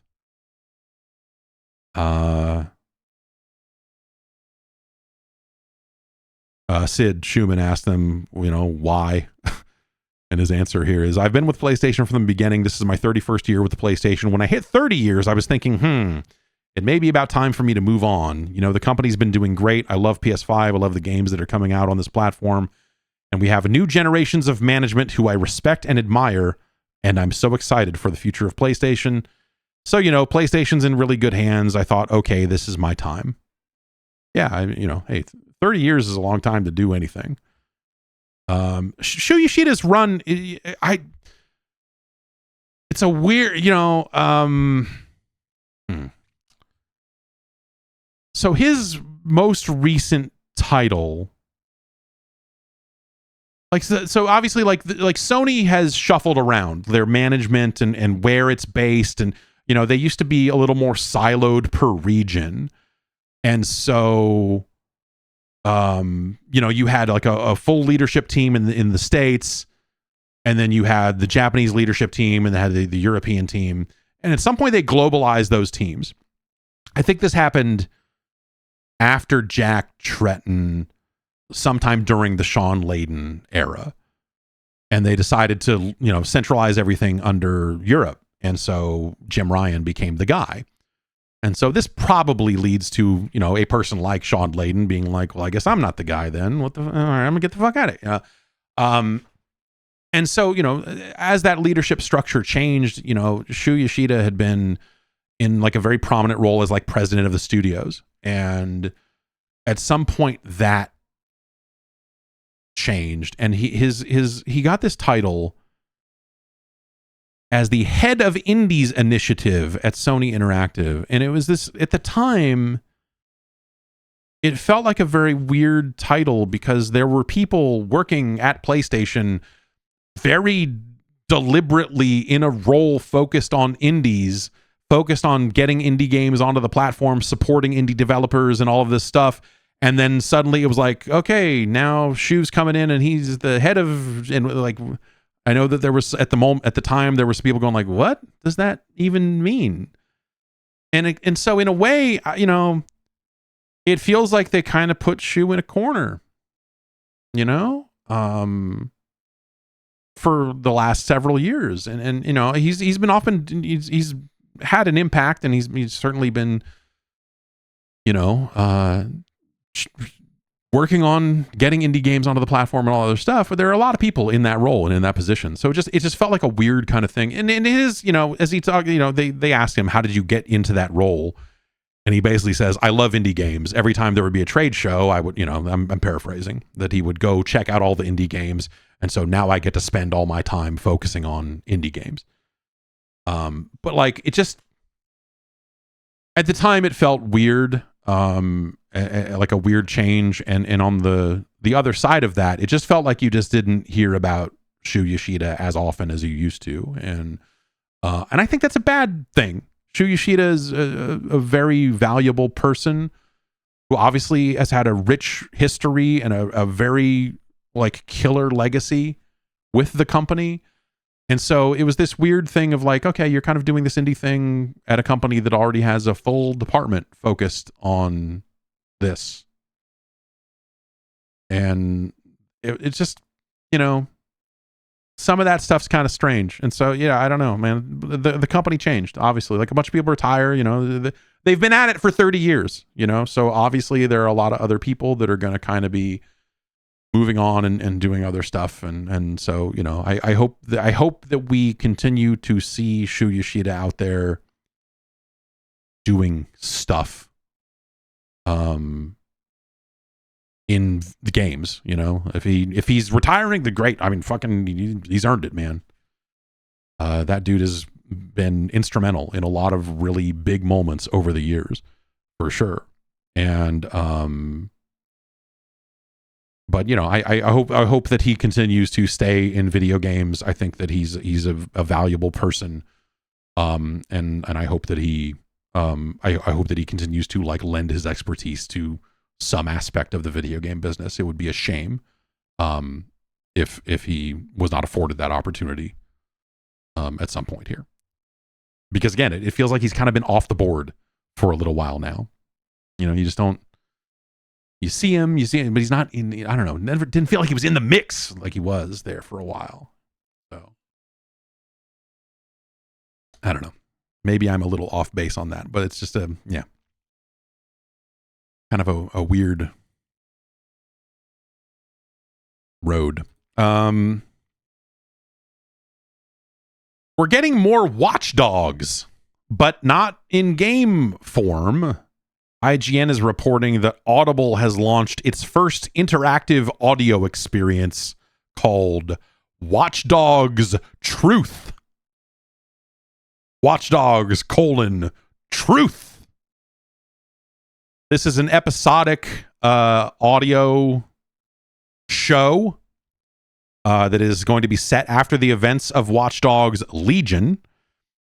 They have a blurb on it here that IGN has. Listeners of this thrilling story will once again join the fight for truth, whilst guided by the self-aware AI Bagley, as they make decisions at the end of each episode, with choices that shape the hacking collective's next move, profoundly impact character relationships, and ultimately the success of the resistance effort. Across the series, listeners will have the fate of the city in their own hands as the government's cyber intelligence force orchestrates a sinister campaign of message manipulation and fake news, which leads DedSec to fight back using its revered tactics to battle against alarming disinformation. Ubisoft has done work in the audio space before. They did some Assassin stuff. There's like an Audible has like a division. It's called The Division Hearts on Fire.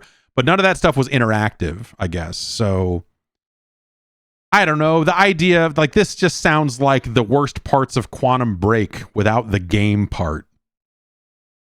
You know?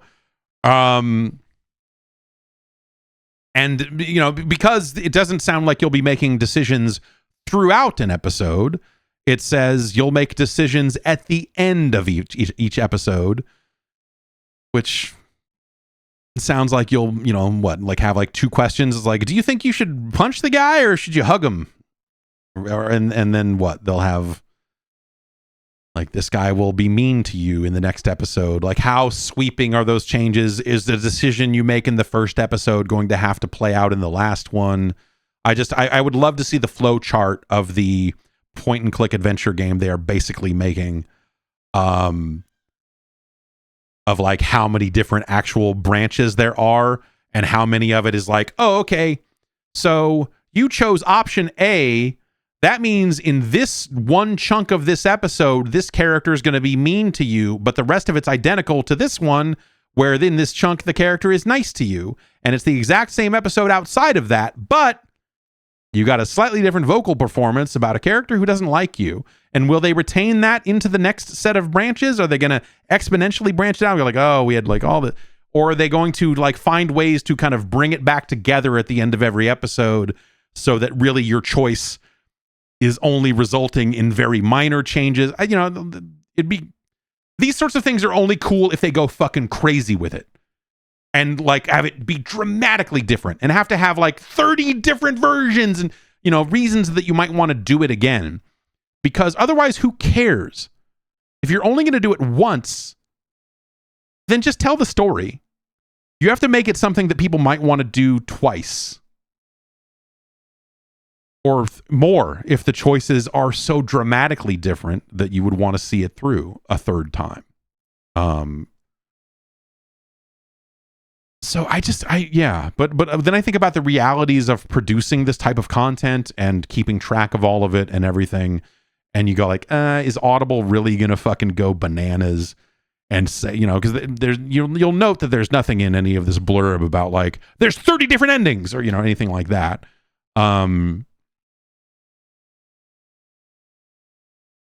It just makes me think like, you know, oh, the choices you're making will matter in some particular texts, but will be like B plot business because the main plot is the stuff that they're going to keep on track and use as the through line to take you through this thing. I'm curious about it, but like, it depends on how long it is. Like, this is something I would try out if I was an Audible. Well, you get some number of Audible credits with Spotify, don't you? But I bet that this doesn't work with that. Probably have to be an actual Audible I think my wife might. Anyway, no. I'll check. This sounds intriguing, I will say. The idea of choose your own adventure books in audio form is actually kind of fucking cool.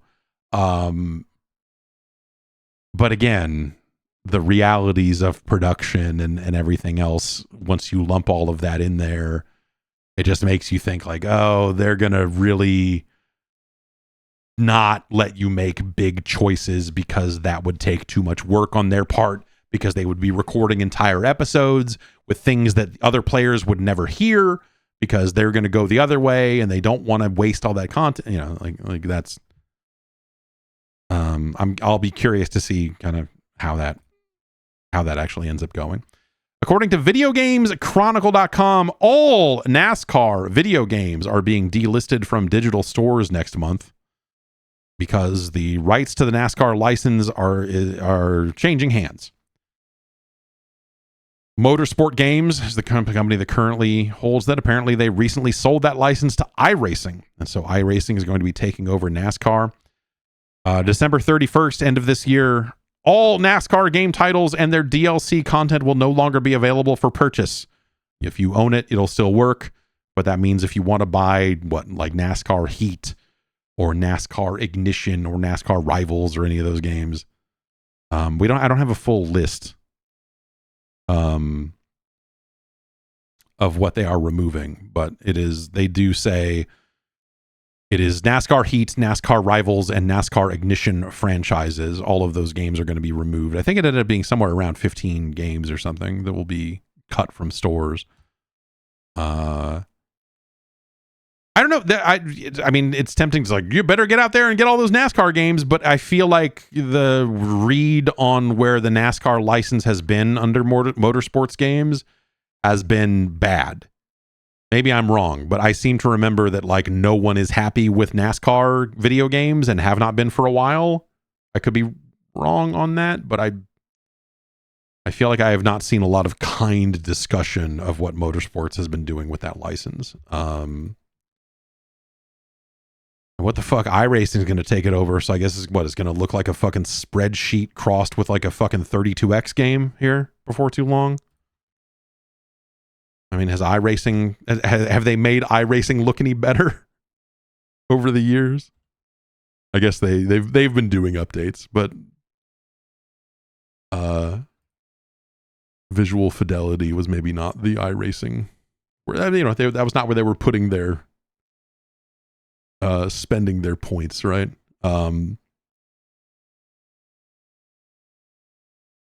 Riot has announced that they are going to ban people for being shitty, even in ways that maybe don't directly intersect with their game. This is an interesting change that I think is probably a good idea here. Video Games Chronicle has this story that Riot is updating their off-platform conduct standards.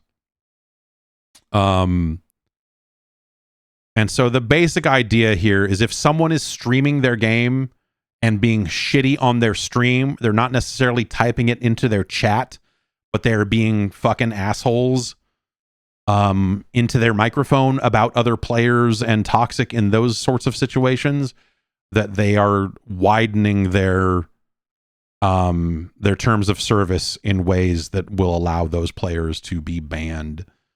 Or actioned against. I shouldn't necessarily say banned.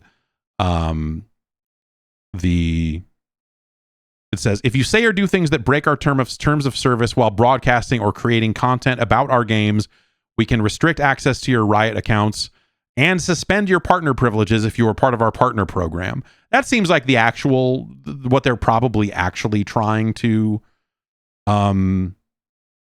do here.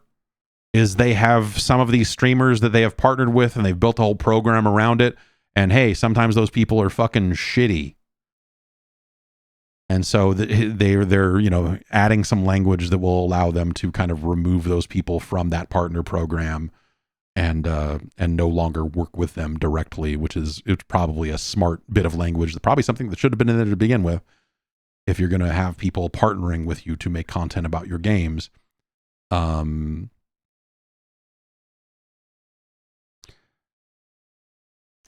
And doing it to other players, I think, is not the worst idea in the world. I don't know. Like, people fucking just, don't be fucking shitty. I think the idea of like, oh, we're going to do this on purpose, but not do it in the game so we can taunt them over here. He. Well, yeah, fuck those people. Fuck them. I think that makes sense. I don't know. That seems like a smart update from Riot, a company that it has to deal with this in a zillion different ways, coming from a zillion different locations. If they're just putting on blinders and saying, well, it didn't happen in game, it can lead to a lot of fucking bad situations. That's something that, like, you know, the kind of off-platform, you know, harassment on Twitch and some of these other services and stuff, like having to figure out ways to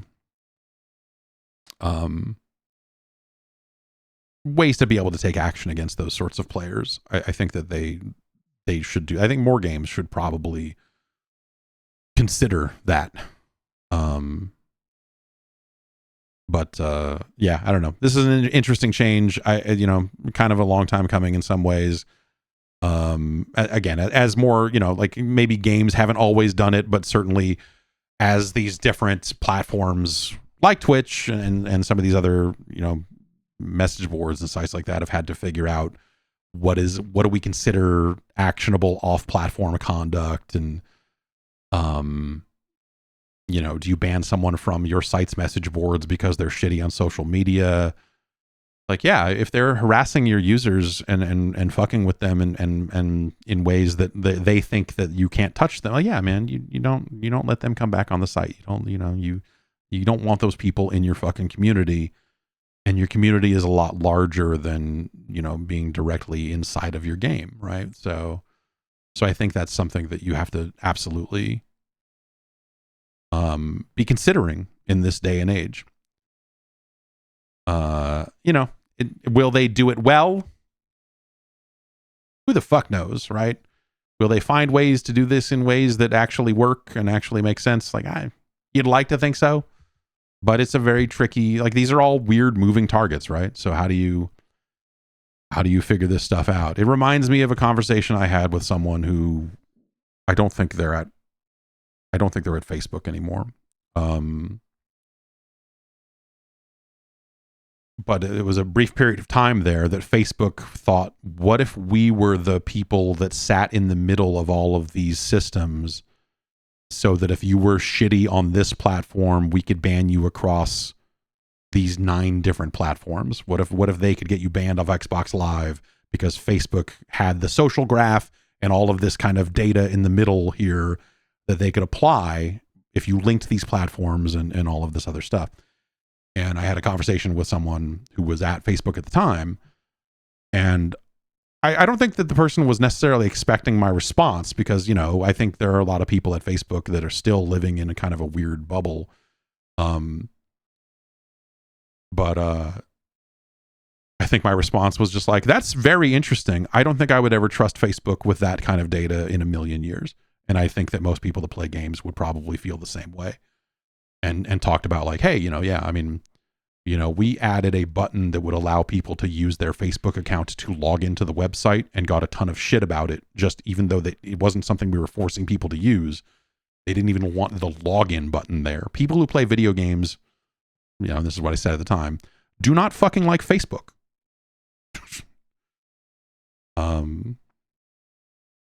And so having that company sit in the middle of all of this stuff would never work, because who trusts Facebook? No one trusts Facebook. And that was then. Imagine now, all these years later. So, yeah. Warcraft 1 and 2 are going to be delisted from GOG later this month, December 13th. GOG has said, according to VideoGamesChronicle.com, that Blizzard has requested that the games be pulled from sale on December 13th. This is, you know, obviously they are rolling out their remastered versions of the games on Battle.net, and, you know, they have some plans for Warcraft 1 and 2. And so they are, as a part of that, going to delist the games. Your friends at Good Old Games have been talking up their kind of compatibility program and some of the things they want to do for preserving some of these games. And this is something that I think serves GOG quite well, and so it's certainly in their best interest to say stuff like this. But I also think it's kind of cool. Basically, as part of the preservation program, they say, hey, okay, so obviously, like any other delisting situation, like most other delisting situations, if you have purchased these games on GOG, you will continue to own them and whatever else.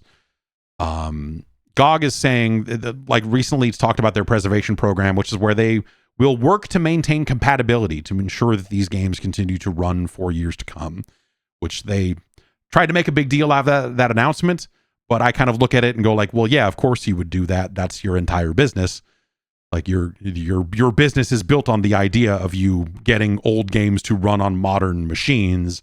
So yeah, you should have. Yes, this is what you've already been doing this, right? And so they kind of announced this as part of a preservation program because they want, everyone wants to talk about how they're pro preservation.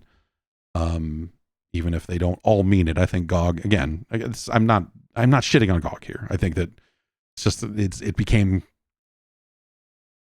a bit of a hot button thing. And so anyway, they have a quote here. We're incredibly proud of the work we've done in Warcraft 1 and 2, bringing them back to life after decades of unavailability.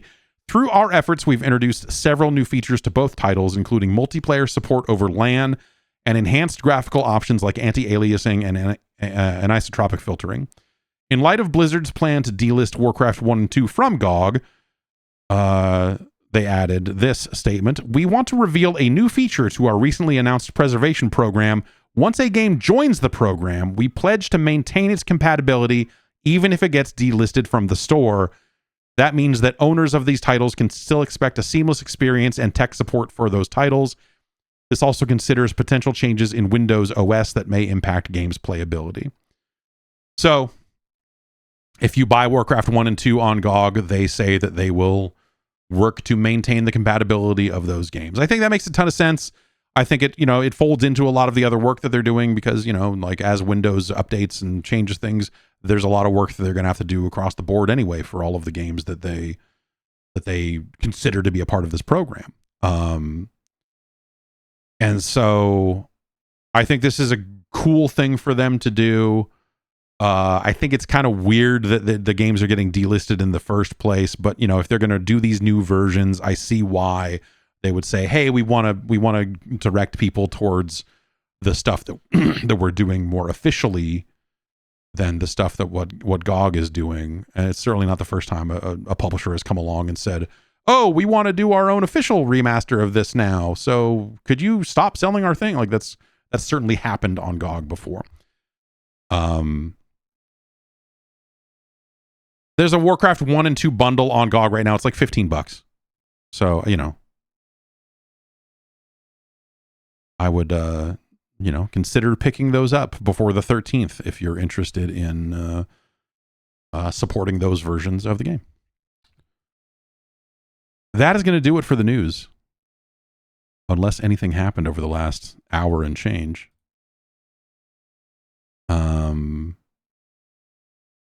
Why don't we get into emails? Podcast@guard.bike is your email address that you can use to send your emails into me, and then we'll talk about stuff. I've been thinking a lot about kind of end of the year stuff and game of the year related business, and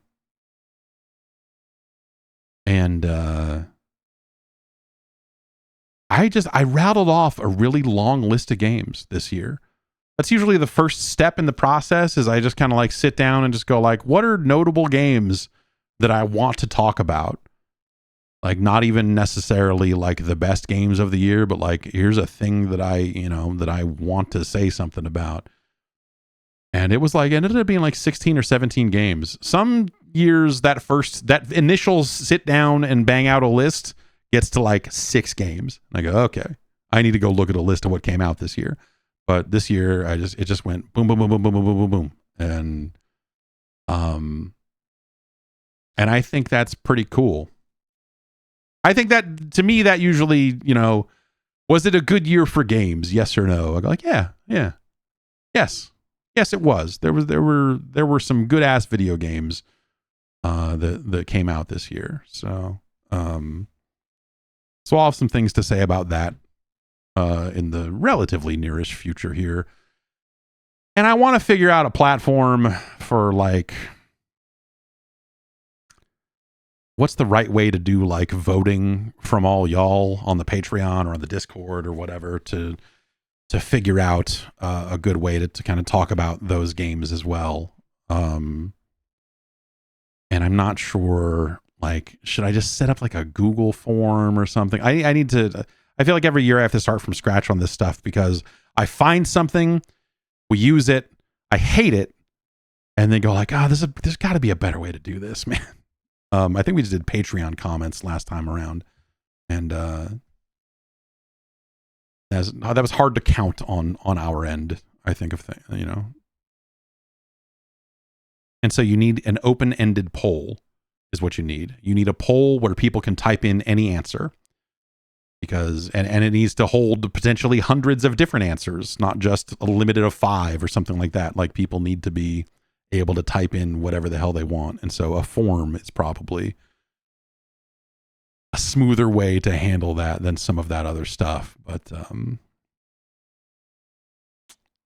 yeah, we were talking about rhythm games and some of the revenue sharing that happens in rhythm games with Bandai Namco releasing their Taiko game in the US and wanting something like 60 cents per credit or whatever it was. And in my mind, I'm thinking like, man, that's like, you know, potentially all of the money, because I was thinking these games would cost about $1 to play.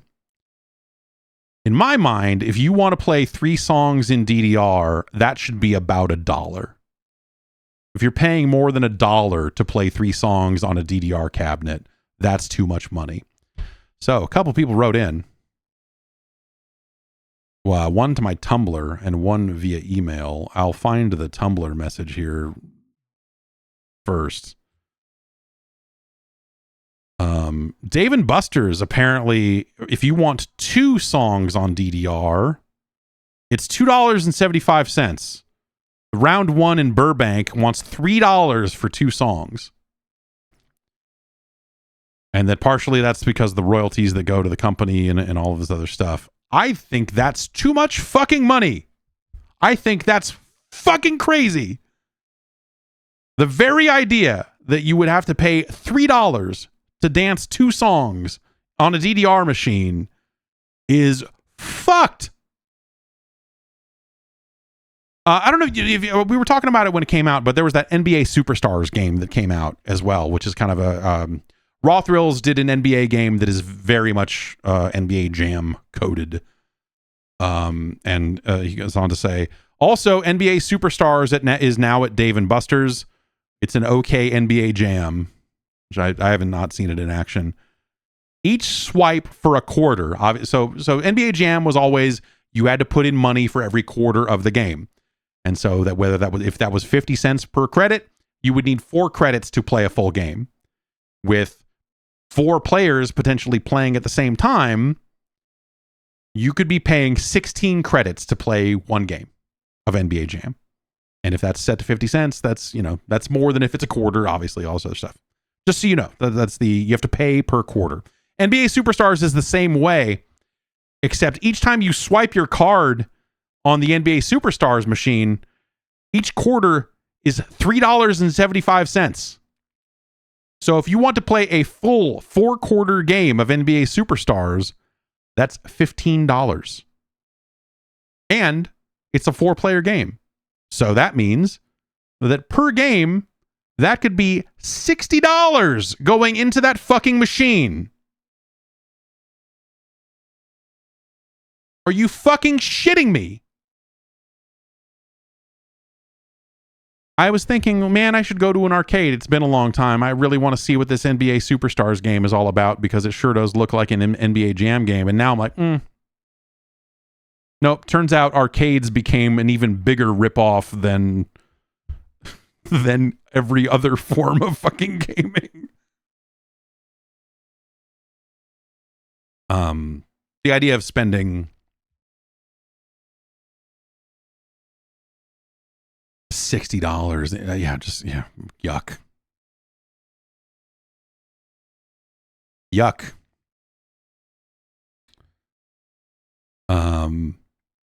We have another email here from Taro, who has some more. I recently read a Japanese book about the history and economics of arcades by the guy who runs the Mikado game centers in Tokyo. All modern machines have required persistent network connections, and you need a separate internet connection per game publisher. You can't just plug everything into the same router.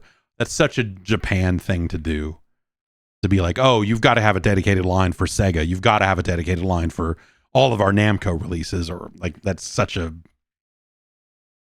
fucking we hate the internet and don't understand how it works type of fucking business move. Almost everything uses a rev share model. Sega machines typically take 30 yen out of a 100 yen credit or 20 yen from a 50 yen credit for their all.net cabinets. For games with Jazzrack licensed music, I would imagine the cut would be higher.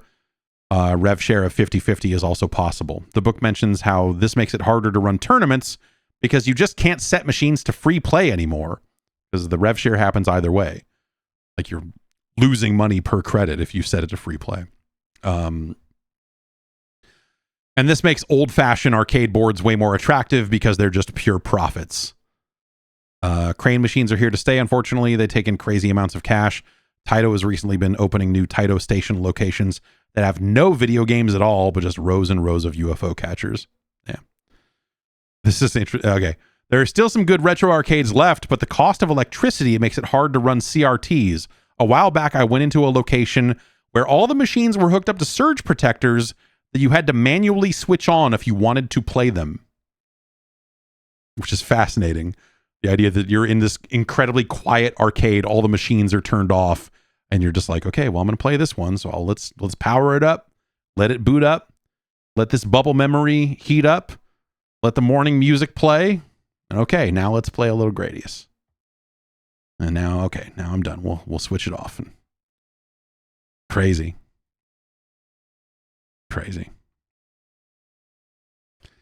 Drew from Pennsylvania writes in and says, I just finished playing Baldur's Gate 3, which took me about 150 hours. It got me thinking, back in the old days of reviewing with tight deadlines, how did you review long games? Did you play as much as you could and review accordingly, delay the review until you could finish, or just not sleep? I mean, yeah, you know, there were definitely RPGs that were extremely long, and you finished them. You finished them before you reviewed them. That was, you kind of have to. So, you know, I did not review a lot of role-playing games because I could review 3 games in the time it took to review one of those. And so sometimes you would assign those out to freelancers and say, you guys deal with it. Or you'd have people in-house that just specialize in that type of game, and they're really good at banging those out, and they're going to play it anyway because they love those types of games anyway. And you just say, okay, cool, go. And, you know, so I would have situations where, like, when Ocarina of Time came out, I want to say the game was coming out on like a Tuesday, or we would go look at a calendar and figure out the dates, but I'm pretty sure how it worked was we got the game Friday afternoon. The review could run Monday morning.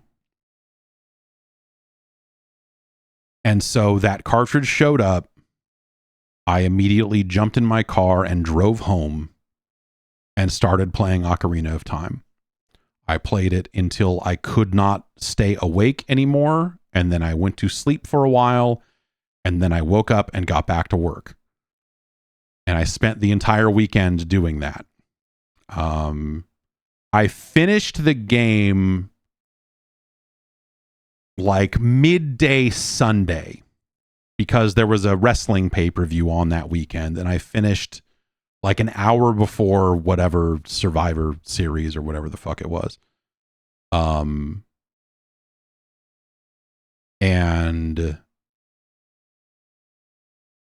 so I think what I did is I think I finished the game, watched wrestling, and then immediately banged out the review.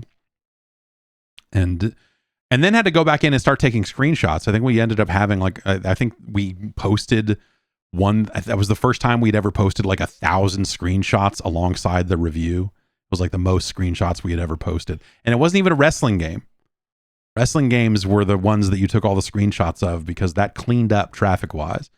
People just wanted to look at fucking pictures of fucked up polygonal Scott Steiner. And so we would do all these exclusive preview reveals about like, we've got the exclusive on, we're going to do wrestler of the day for the release of this game. And today's wrestler is fucking, I don't know, Jimmy Wang Yang. Here's 20 pictures of Jimmy Wang Yang. And, yeah, I don't know. Just, and then some days it would be wrestlers people cared about, and some days it would not be. And so, you know, you would end up going like, I don't know, Scotty Too Hottie is today's wrestler of the day. And it did not do as much traffic as when we had Big Show, you know, like stuff like weird things like that you learn about wrestling. And fans of wrestling just by how well the screenshots do.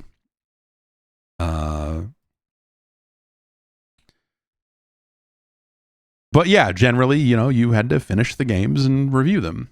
And I got stuck at a point. So I got stuck at a point in Ocarina. And it was like a really scary thing because here I was up against this deadline and I had no fucking idea what to do next. I still don't. So I ended up driving in the middle of all this, in the middle of like sleep deprivation. They were selling the strategy guides for the game prior to the release of the game. And so I drove to the mall 20 minutes away and I bought the 2 strategy guides they had just in case, and then drove back home, cracked it open and looked at it. And it was just like, shoot an arrow into the sun. And I was like, oh, why? What? Okay. And then I did that and then I was able to move forward. I don't know how you're supposed to find that. I don't know how you're supposed to actually know that information. Like I missed a sign somewhere, or like, I don't know what the legit path to you knowing that is. But I was just like, fucking what the fuck? And so I did that and then finished the game. Like it was not a big deal. But after that, it was just like this one thing that was just like,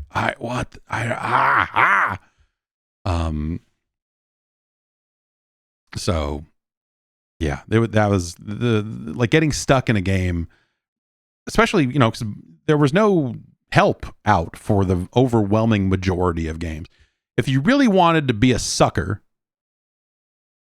and I don't think I ever had to do this, but you know, it was offered. You could always go back to the publisher and be like, hey, listen, our reviewer, whether that's me or somebody else, I've done it on the behalf of reviewers a couple of times. Our reviewer is stuck in this very specific spot. I need to know how to get past this point. Like, what is this? And then you get the answer back and you forward that on to the reviewer and so on and so forth. Yeah. It was, but you know, it was daunting at times because you would be under these weird deadlines and, you know, getting stuck was just not an option.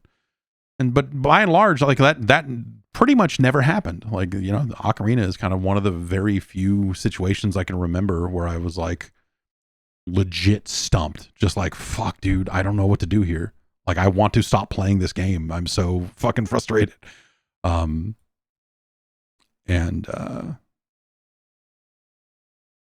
Yeah.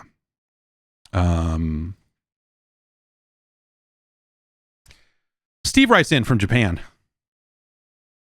This is kind of a longer email, but it's interesting. Just wanted to write in with regards to the viability of a new PlayStation handheld here in Japan. Remember last week, Bloomberg was reporting that there was a PlayStation handheld under development, and you know, and since then, I think Digital Foundry has come out and said, "Oh yeah, we heard all about that. We heard about it, like the language they used is very weird. It's like we had a bunch of off the record conversations about that, and oh, it's interesting to see it's still there. It's like, okay, you're all right. If those were truly off the record conversations, it's weird. It's weird for you to say that out loud, but okay. Anyway,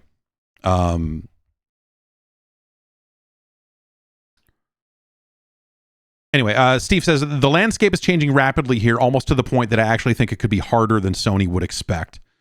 When I first moved to Tokyo in 2019, I was seeing quite a few Nintendo Switches on my daily commute, but I was genuinely surprised how many people were just gaming on their phones. I'd always heard that mobile was king for Japan, but I absolutely could not fathom just how many people were gaming every single day with weird FMV baseball games and the 1,000 other Candy Crush clones with anime characters. It was wild. Then the pandemic arrived and something shifted. Telework became a thing. Everyone was getting PCs. And as a result, PC gaming has become exponentially bigger. I'm talking simply from the clients and work that I'm getting here. It went from being 80% mobile games and the other 20% being console with almost no PC to the complete opposite. Nearly every client I'm working with these days are pushing PC hard and seeing results. I almost never see anyone over the age of 10 carrying a Switch, yet I do see quite a few Steam Decks and ROG Ally units out in the wild. Also, all the major chains near me, like Yodobashi Camera, all have the ROG Ally and the MSI Claw in stands with stock available.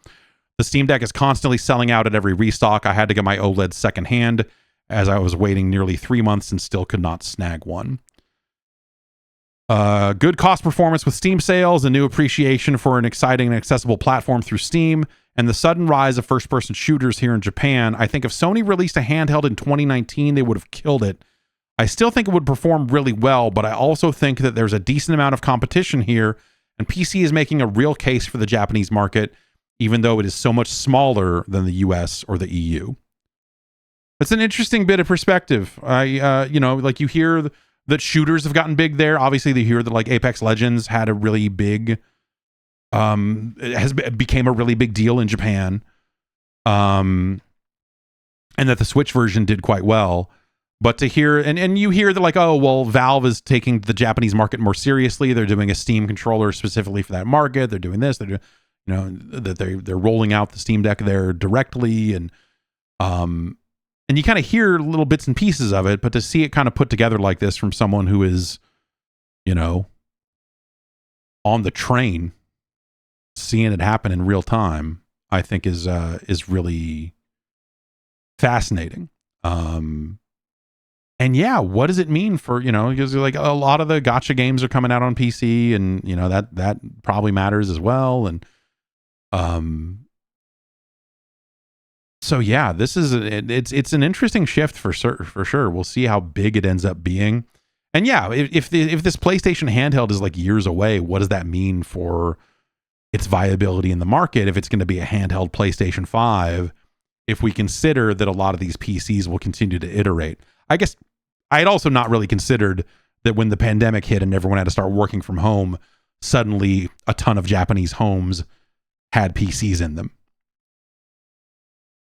Because of course they would, because if everyone's working from home, that's what they got.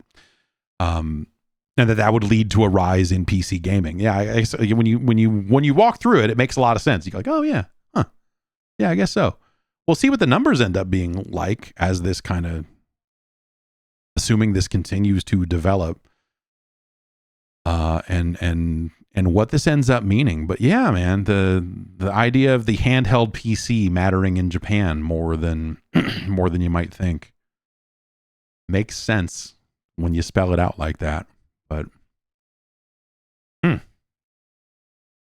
yeah, interesting developments. Video games are getting weird all over.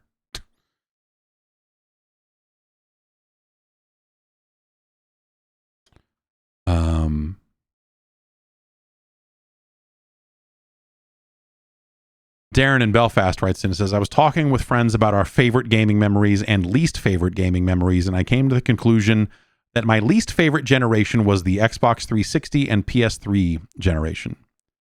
I've always been a PC player, but I always had a console, and outside of the likes of Halo 3 and maybe a few other handfuls of games, I did not like the PS3 or 360 generation.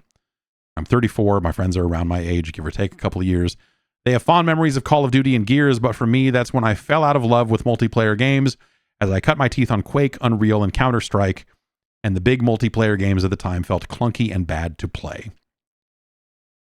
And that generation is also when Sony really started focusing on the story-driven games, which I find frustrating to play and not very interesting either, so blah, blah, blah. And so maybe I've become more jaded as I've gotten older, blah, blah, blah. There were 20s, speak of that generation.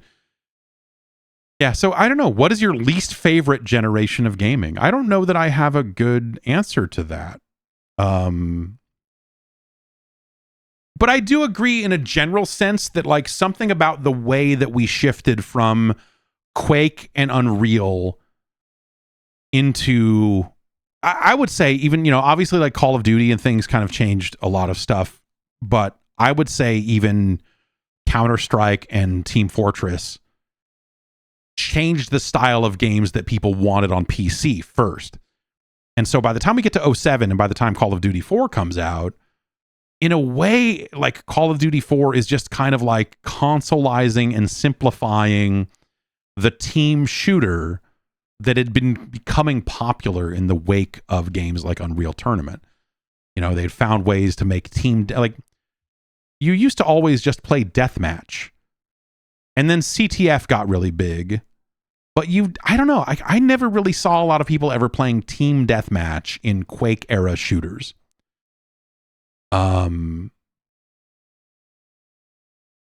It was always CTF. If you were playing a team game, it seemed like it was always CTF. Unreal, different situation. They had Onslaught. They had whatever their modes were in Unreal. But they had CTF as well. And if you weren't playing that, you were just playing regular ass deathmatch. And Call of Duty, especially when it came to console, but certainly it was this style of game they were making prior to that. You saw this rise in team deathmatch. Even early days of Halo, like they had their big map team games, but if you were not playing the big map with vehicle kind of team game stuff, the kind of Unreal derivative kind of thing, well, maybe derivative is weird because Halo came out and this year. Anyway, they're kind of happening around the same time. You were playing Slayer. And so I don't know, as Halo modes started to evolve and all that other stuff, you definitely did start to see more team games show up there as well. But like, yeah, it was just kind of a weird shift to suddenly you were relying on other players, and I didn't like that. I liked to be self-reliant and murder everyone. And so as team games became the default there in that period of time from, let's say, 1999 to 2006, like I felt lost with first-person shooters. I felt like there just wasn't really anything kind of post-Quake 3, post-UT 2004. But even UT became more about its team games. And when people talk about the modes they like from UT, they're usually talking about like, oh, and you could be in a vehicle and you do this. And I'm like, that's not the fucking UT I played, man. Like I'm playing fucking low gravity, fucking shock rifles, fucking, like all that shit. And so I was not interested in any kind of team game stuff in those types of shooters. And so it really wasn't until, and you could argue that it's because Call of Duty 4 specifically, I think 3 did this to a certain extent, but really 4 mastered it, of making team games feel like, you know what? I don't give a fuck about the rest of my team. I'm going to run around and shoot people, just like I did when I was playing regular ass deathmatch. Now they had other modes where you could try to take that teamwork more seriously, and you could do it kind of as you want, but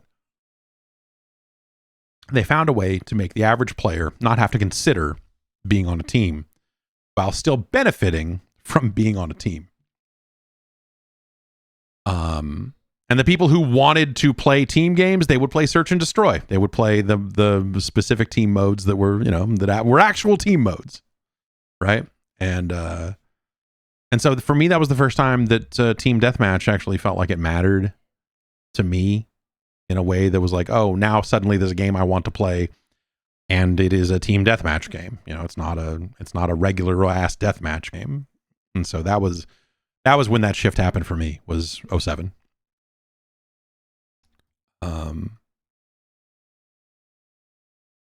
But as far as like least favorite generation of gaming, it's probably, what is it, man? It's like,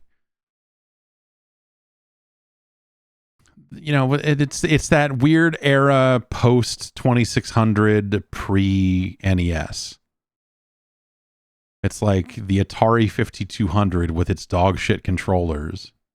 It's the Atari 7800 being a fucking weird piece of shit.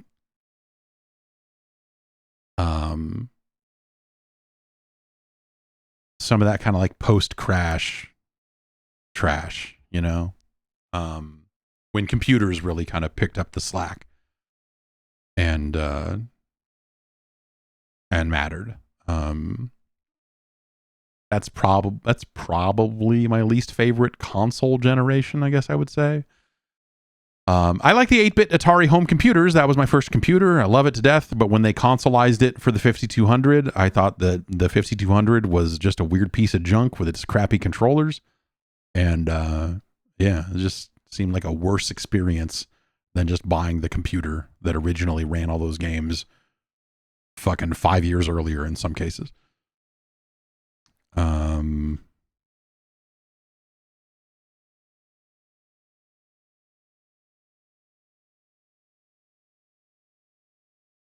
Nicholas writes in from Charleston and asks, is there room for small niche consoles? It says, like you talked about last week, I too like to look at what is on display in the video game section at Target. A few weeks ago, I noticed a display for a device for families called the Nex Playground. It looks like it's almost made of pastel colored blocks, and it's basically a small Kinect with family games, all motion controlled. Do you think there's room in the market for a device like this to be successful? At any rate, someone needs to tell Tim Schafer about this. Yeah, the Nex Playground has been around for a little bit, I think. I don't think it's new this year. I can't remember for sure, but yes, it's a motion-controlled thing. There's a handful of games available for it. I don't know if all the games are built in or if you buy more games, but it feels like this weird plug-and-play thing. Okay, it has a membership plan. Weird. But it's a bunch of motion-controlled games. It doesn't look like the worst thing in the world for like little kids that want to jump around and do stuff. Like I think there's probably room for that, but like, that's maybe not going to go on to sell 10 million units or 50 million units or whatever. And it's not a situation where they're necessarily courting a bunch of game developers to come make games for it. It's a different kind of closed ecosystem, it's kind of its own weird thing. And so they're going to contract developers to make things for it, however often they need to make their subscription service thing make sense. However often they need to be adding new content to keep people subscribed. I don't know what that is, but yeah, I don't know. Like the Kinect stuff, even when it was happening, felt like it was, and like the Sesame Street stuff, I think proved it, that the Kinect stuff was really interesting for like little kids. And there's something kind of magical about that. I'm moving and this thing is happening on screen. And having that. And so I've actually thought about, like, should I bust a 360 out and hook up the Kinect and get this Sesame Street game going and a couple of other Kinect games and let my kids play it, and maybe they would be into that. I bet they would be into that. I don't know if they'd be into it for long enough to warrant all the work it would take to go to the storage locker and find my box full of Xbox 360s and jump through all those hoops. But yeah. Something like this, so I think something like this makes sense. Is there room for small niche consoles is the actual question that Nicholas is asking. And I have to say, like, yes, but not, they're small, they're niche, like the Evercade exists and people presumably buy those. And it's a way for you to buy these kind of retro game collections, and they've done kind of weird re-releases of NES games on Evercade, and it's a weird device and a weird market and just a weird way to be selling new versions of old games, and but they've been at it for a while now with a bunch of different devices that kind of do it. And you know, you hear a little bit about them from people who are not necessarily into the kind of more open source emulation side of things, that they might be interested in something like that. And this next Playground stuff, a subscription model for something like that probably makes sense, you know, because it's buying individual games for it and having to have individual games sell enough to justify their existence, as opposed to like, well, we got this many subscribers, we need to have a fresh supply of content for this thing to keep people subscribed. Like, I think that probably just makes a lot more sense. I think if you take the initial pitch of the Amico and remove it from the train wreck that was the Amico process, and also some of the things they said about what it could do numbers wise and popularity wise, and you know, the money end of the Amico never looked like it ever made sense whatsoever. But conceptually, making a device that is kind of an offline Jackbox, like if you look at the Amico and go like, oh, here's a way for you to play Jackbox games, completely self-contained, and they don't just have to be Jackbox games. You could play a football game. You could play, you know, like other stuff. But like that idea of, hey, you all have your own individual screen and you have a television, I think that there's something to that conceptually, that you could make a bunch of fun party games around that concept. Like that would be something like if, and you don't need it because it runs on anything. Jackbox can run on so many different things. It's almost weird that there's no, and you know, they're stepping away from the games business that they were running, but like I always felt that like Netflix should have had a Jackbox product, that there should have been a Netflix specific Jackbox thing that you could, you know, you still play on your phones or whatever, but you're kind of, you know, you're connecting to a stream and it's, you know, giving you a room code and it, you know, the game is running there. That sort of stuff just felt like something that could make sense and something that could work. But yeah, there are set-top box type things and Fire Sticks and other stuff that, you know, that do kind of fill that gap as well. So I think conceptually something like that could exist and could work for like this incredibly super casual party game kind of thing, whether that's for kids or whether that's for adults who are, you know, not necessarily looking to play a video game as video game. I think that there's something to that just conceptually. I always felt that that's something that should just run on a cable box or whatever. I know that, you know, interactive cable and you know, God, it's been forever now, but I know EA was working with Comcast on a bunch of fucking weird shit. It was like, hey, can we make Madden run on a cable box? Or this is before cloud streaming was really a viable thing. But they were trying to figure out like, okay, are there ways for us to do some kind of shit there to get, you know, and it's all in pursuit of this same stuff that we're always talking about, which is if you want to really grow the gaming business, and you know, this is the Phil Spencer quote from these interviews that he was doing in New York.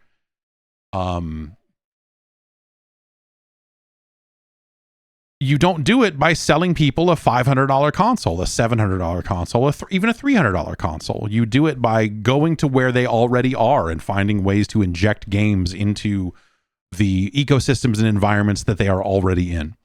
And if they want more, if they become people that really like video games and they're like, I want more of this, then, you know, maybe they buy a console down the line.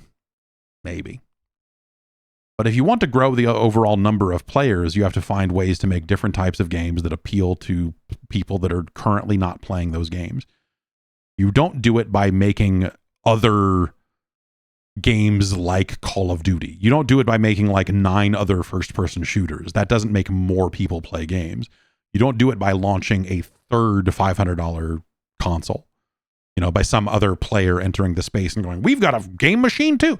Like, you don't do it like that.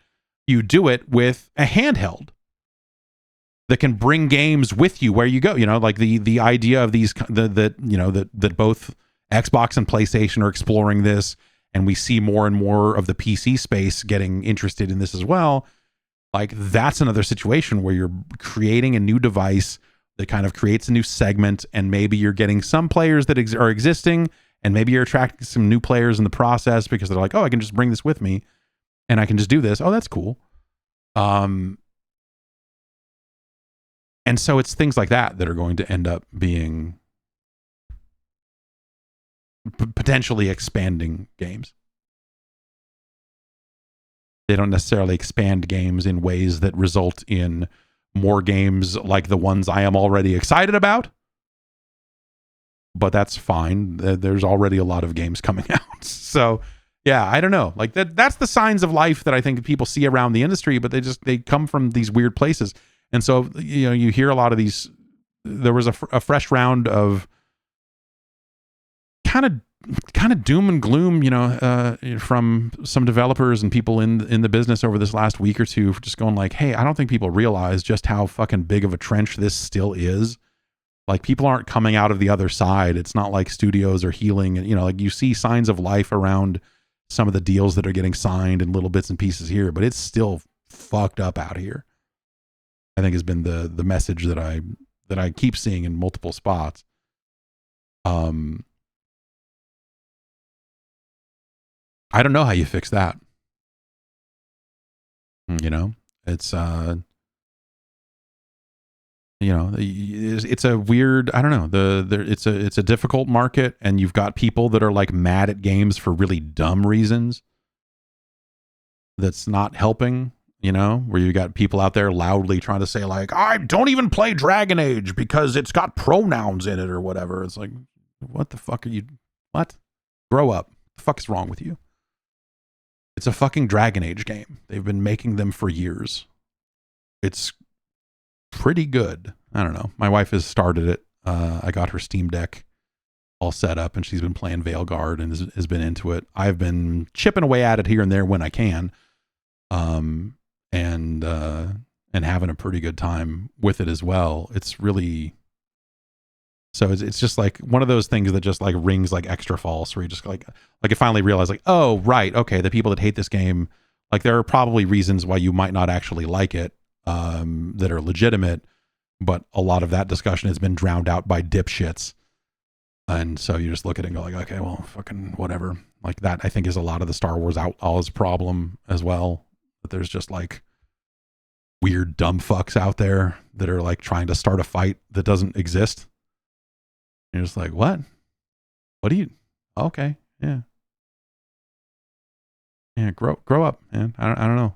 I don't know what to tell you. Fucking get over it, weirdo.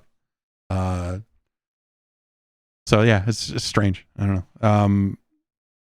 But yeah, so I don't know. The industry is just kind of in a weird spot, where games are really expensive to make,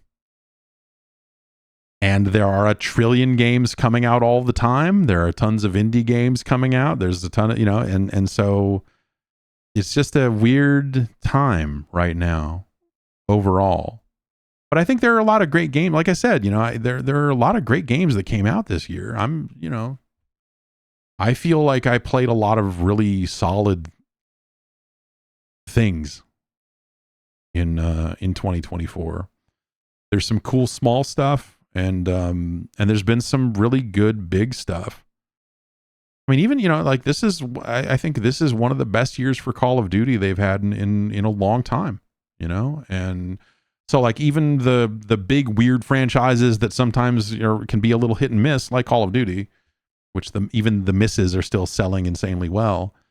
Like they've fucking nailed it with Call of Duty this year on top of everything else, and so I think that's pretty cool to finally get Dragon Age out again after all these years. Like, that's been nice. Anyway, I won't go through the whole list because that would ruin the whole point of doing any kind of game of the year stuff. But, you know, in a year where we got click holding and UFO 50, how can you say it was a bad year for games? God damn it. Anyway, that's going to do it for the show. What do we got here? We've got 4 more Tuesdays in 2024. So that's four more podcasts, barring anything crazy happening. And then we'll be into the new year. Fucking crazy. Yeah. A lot of ups and downs in this year. It's been real all over the place, but we can talk about that aspect of it some other time. I'm going to get going. Have yourself a great Tuesday. I will be back tomorrow. And we'll do something with video games. I don't know.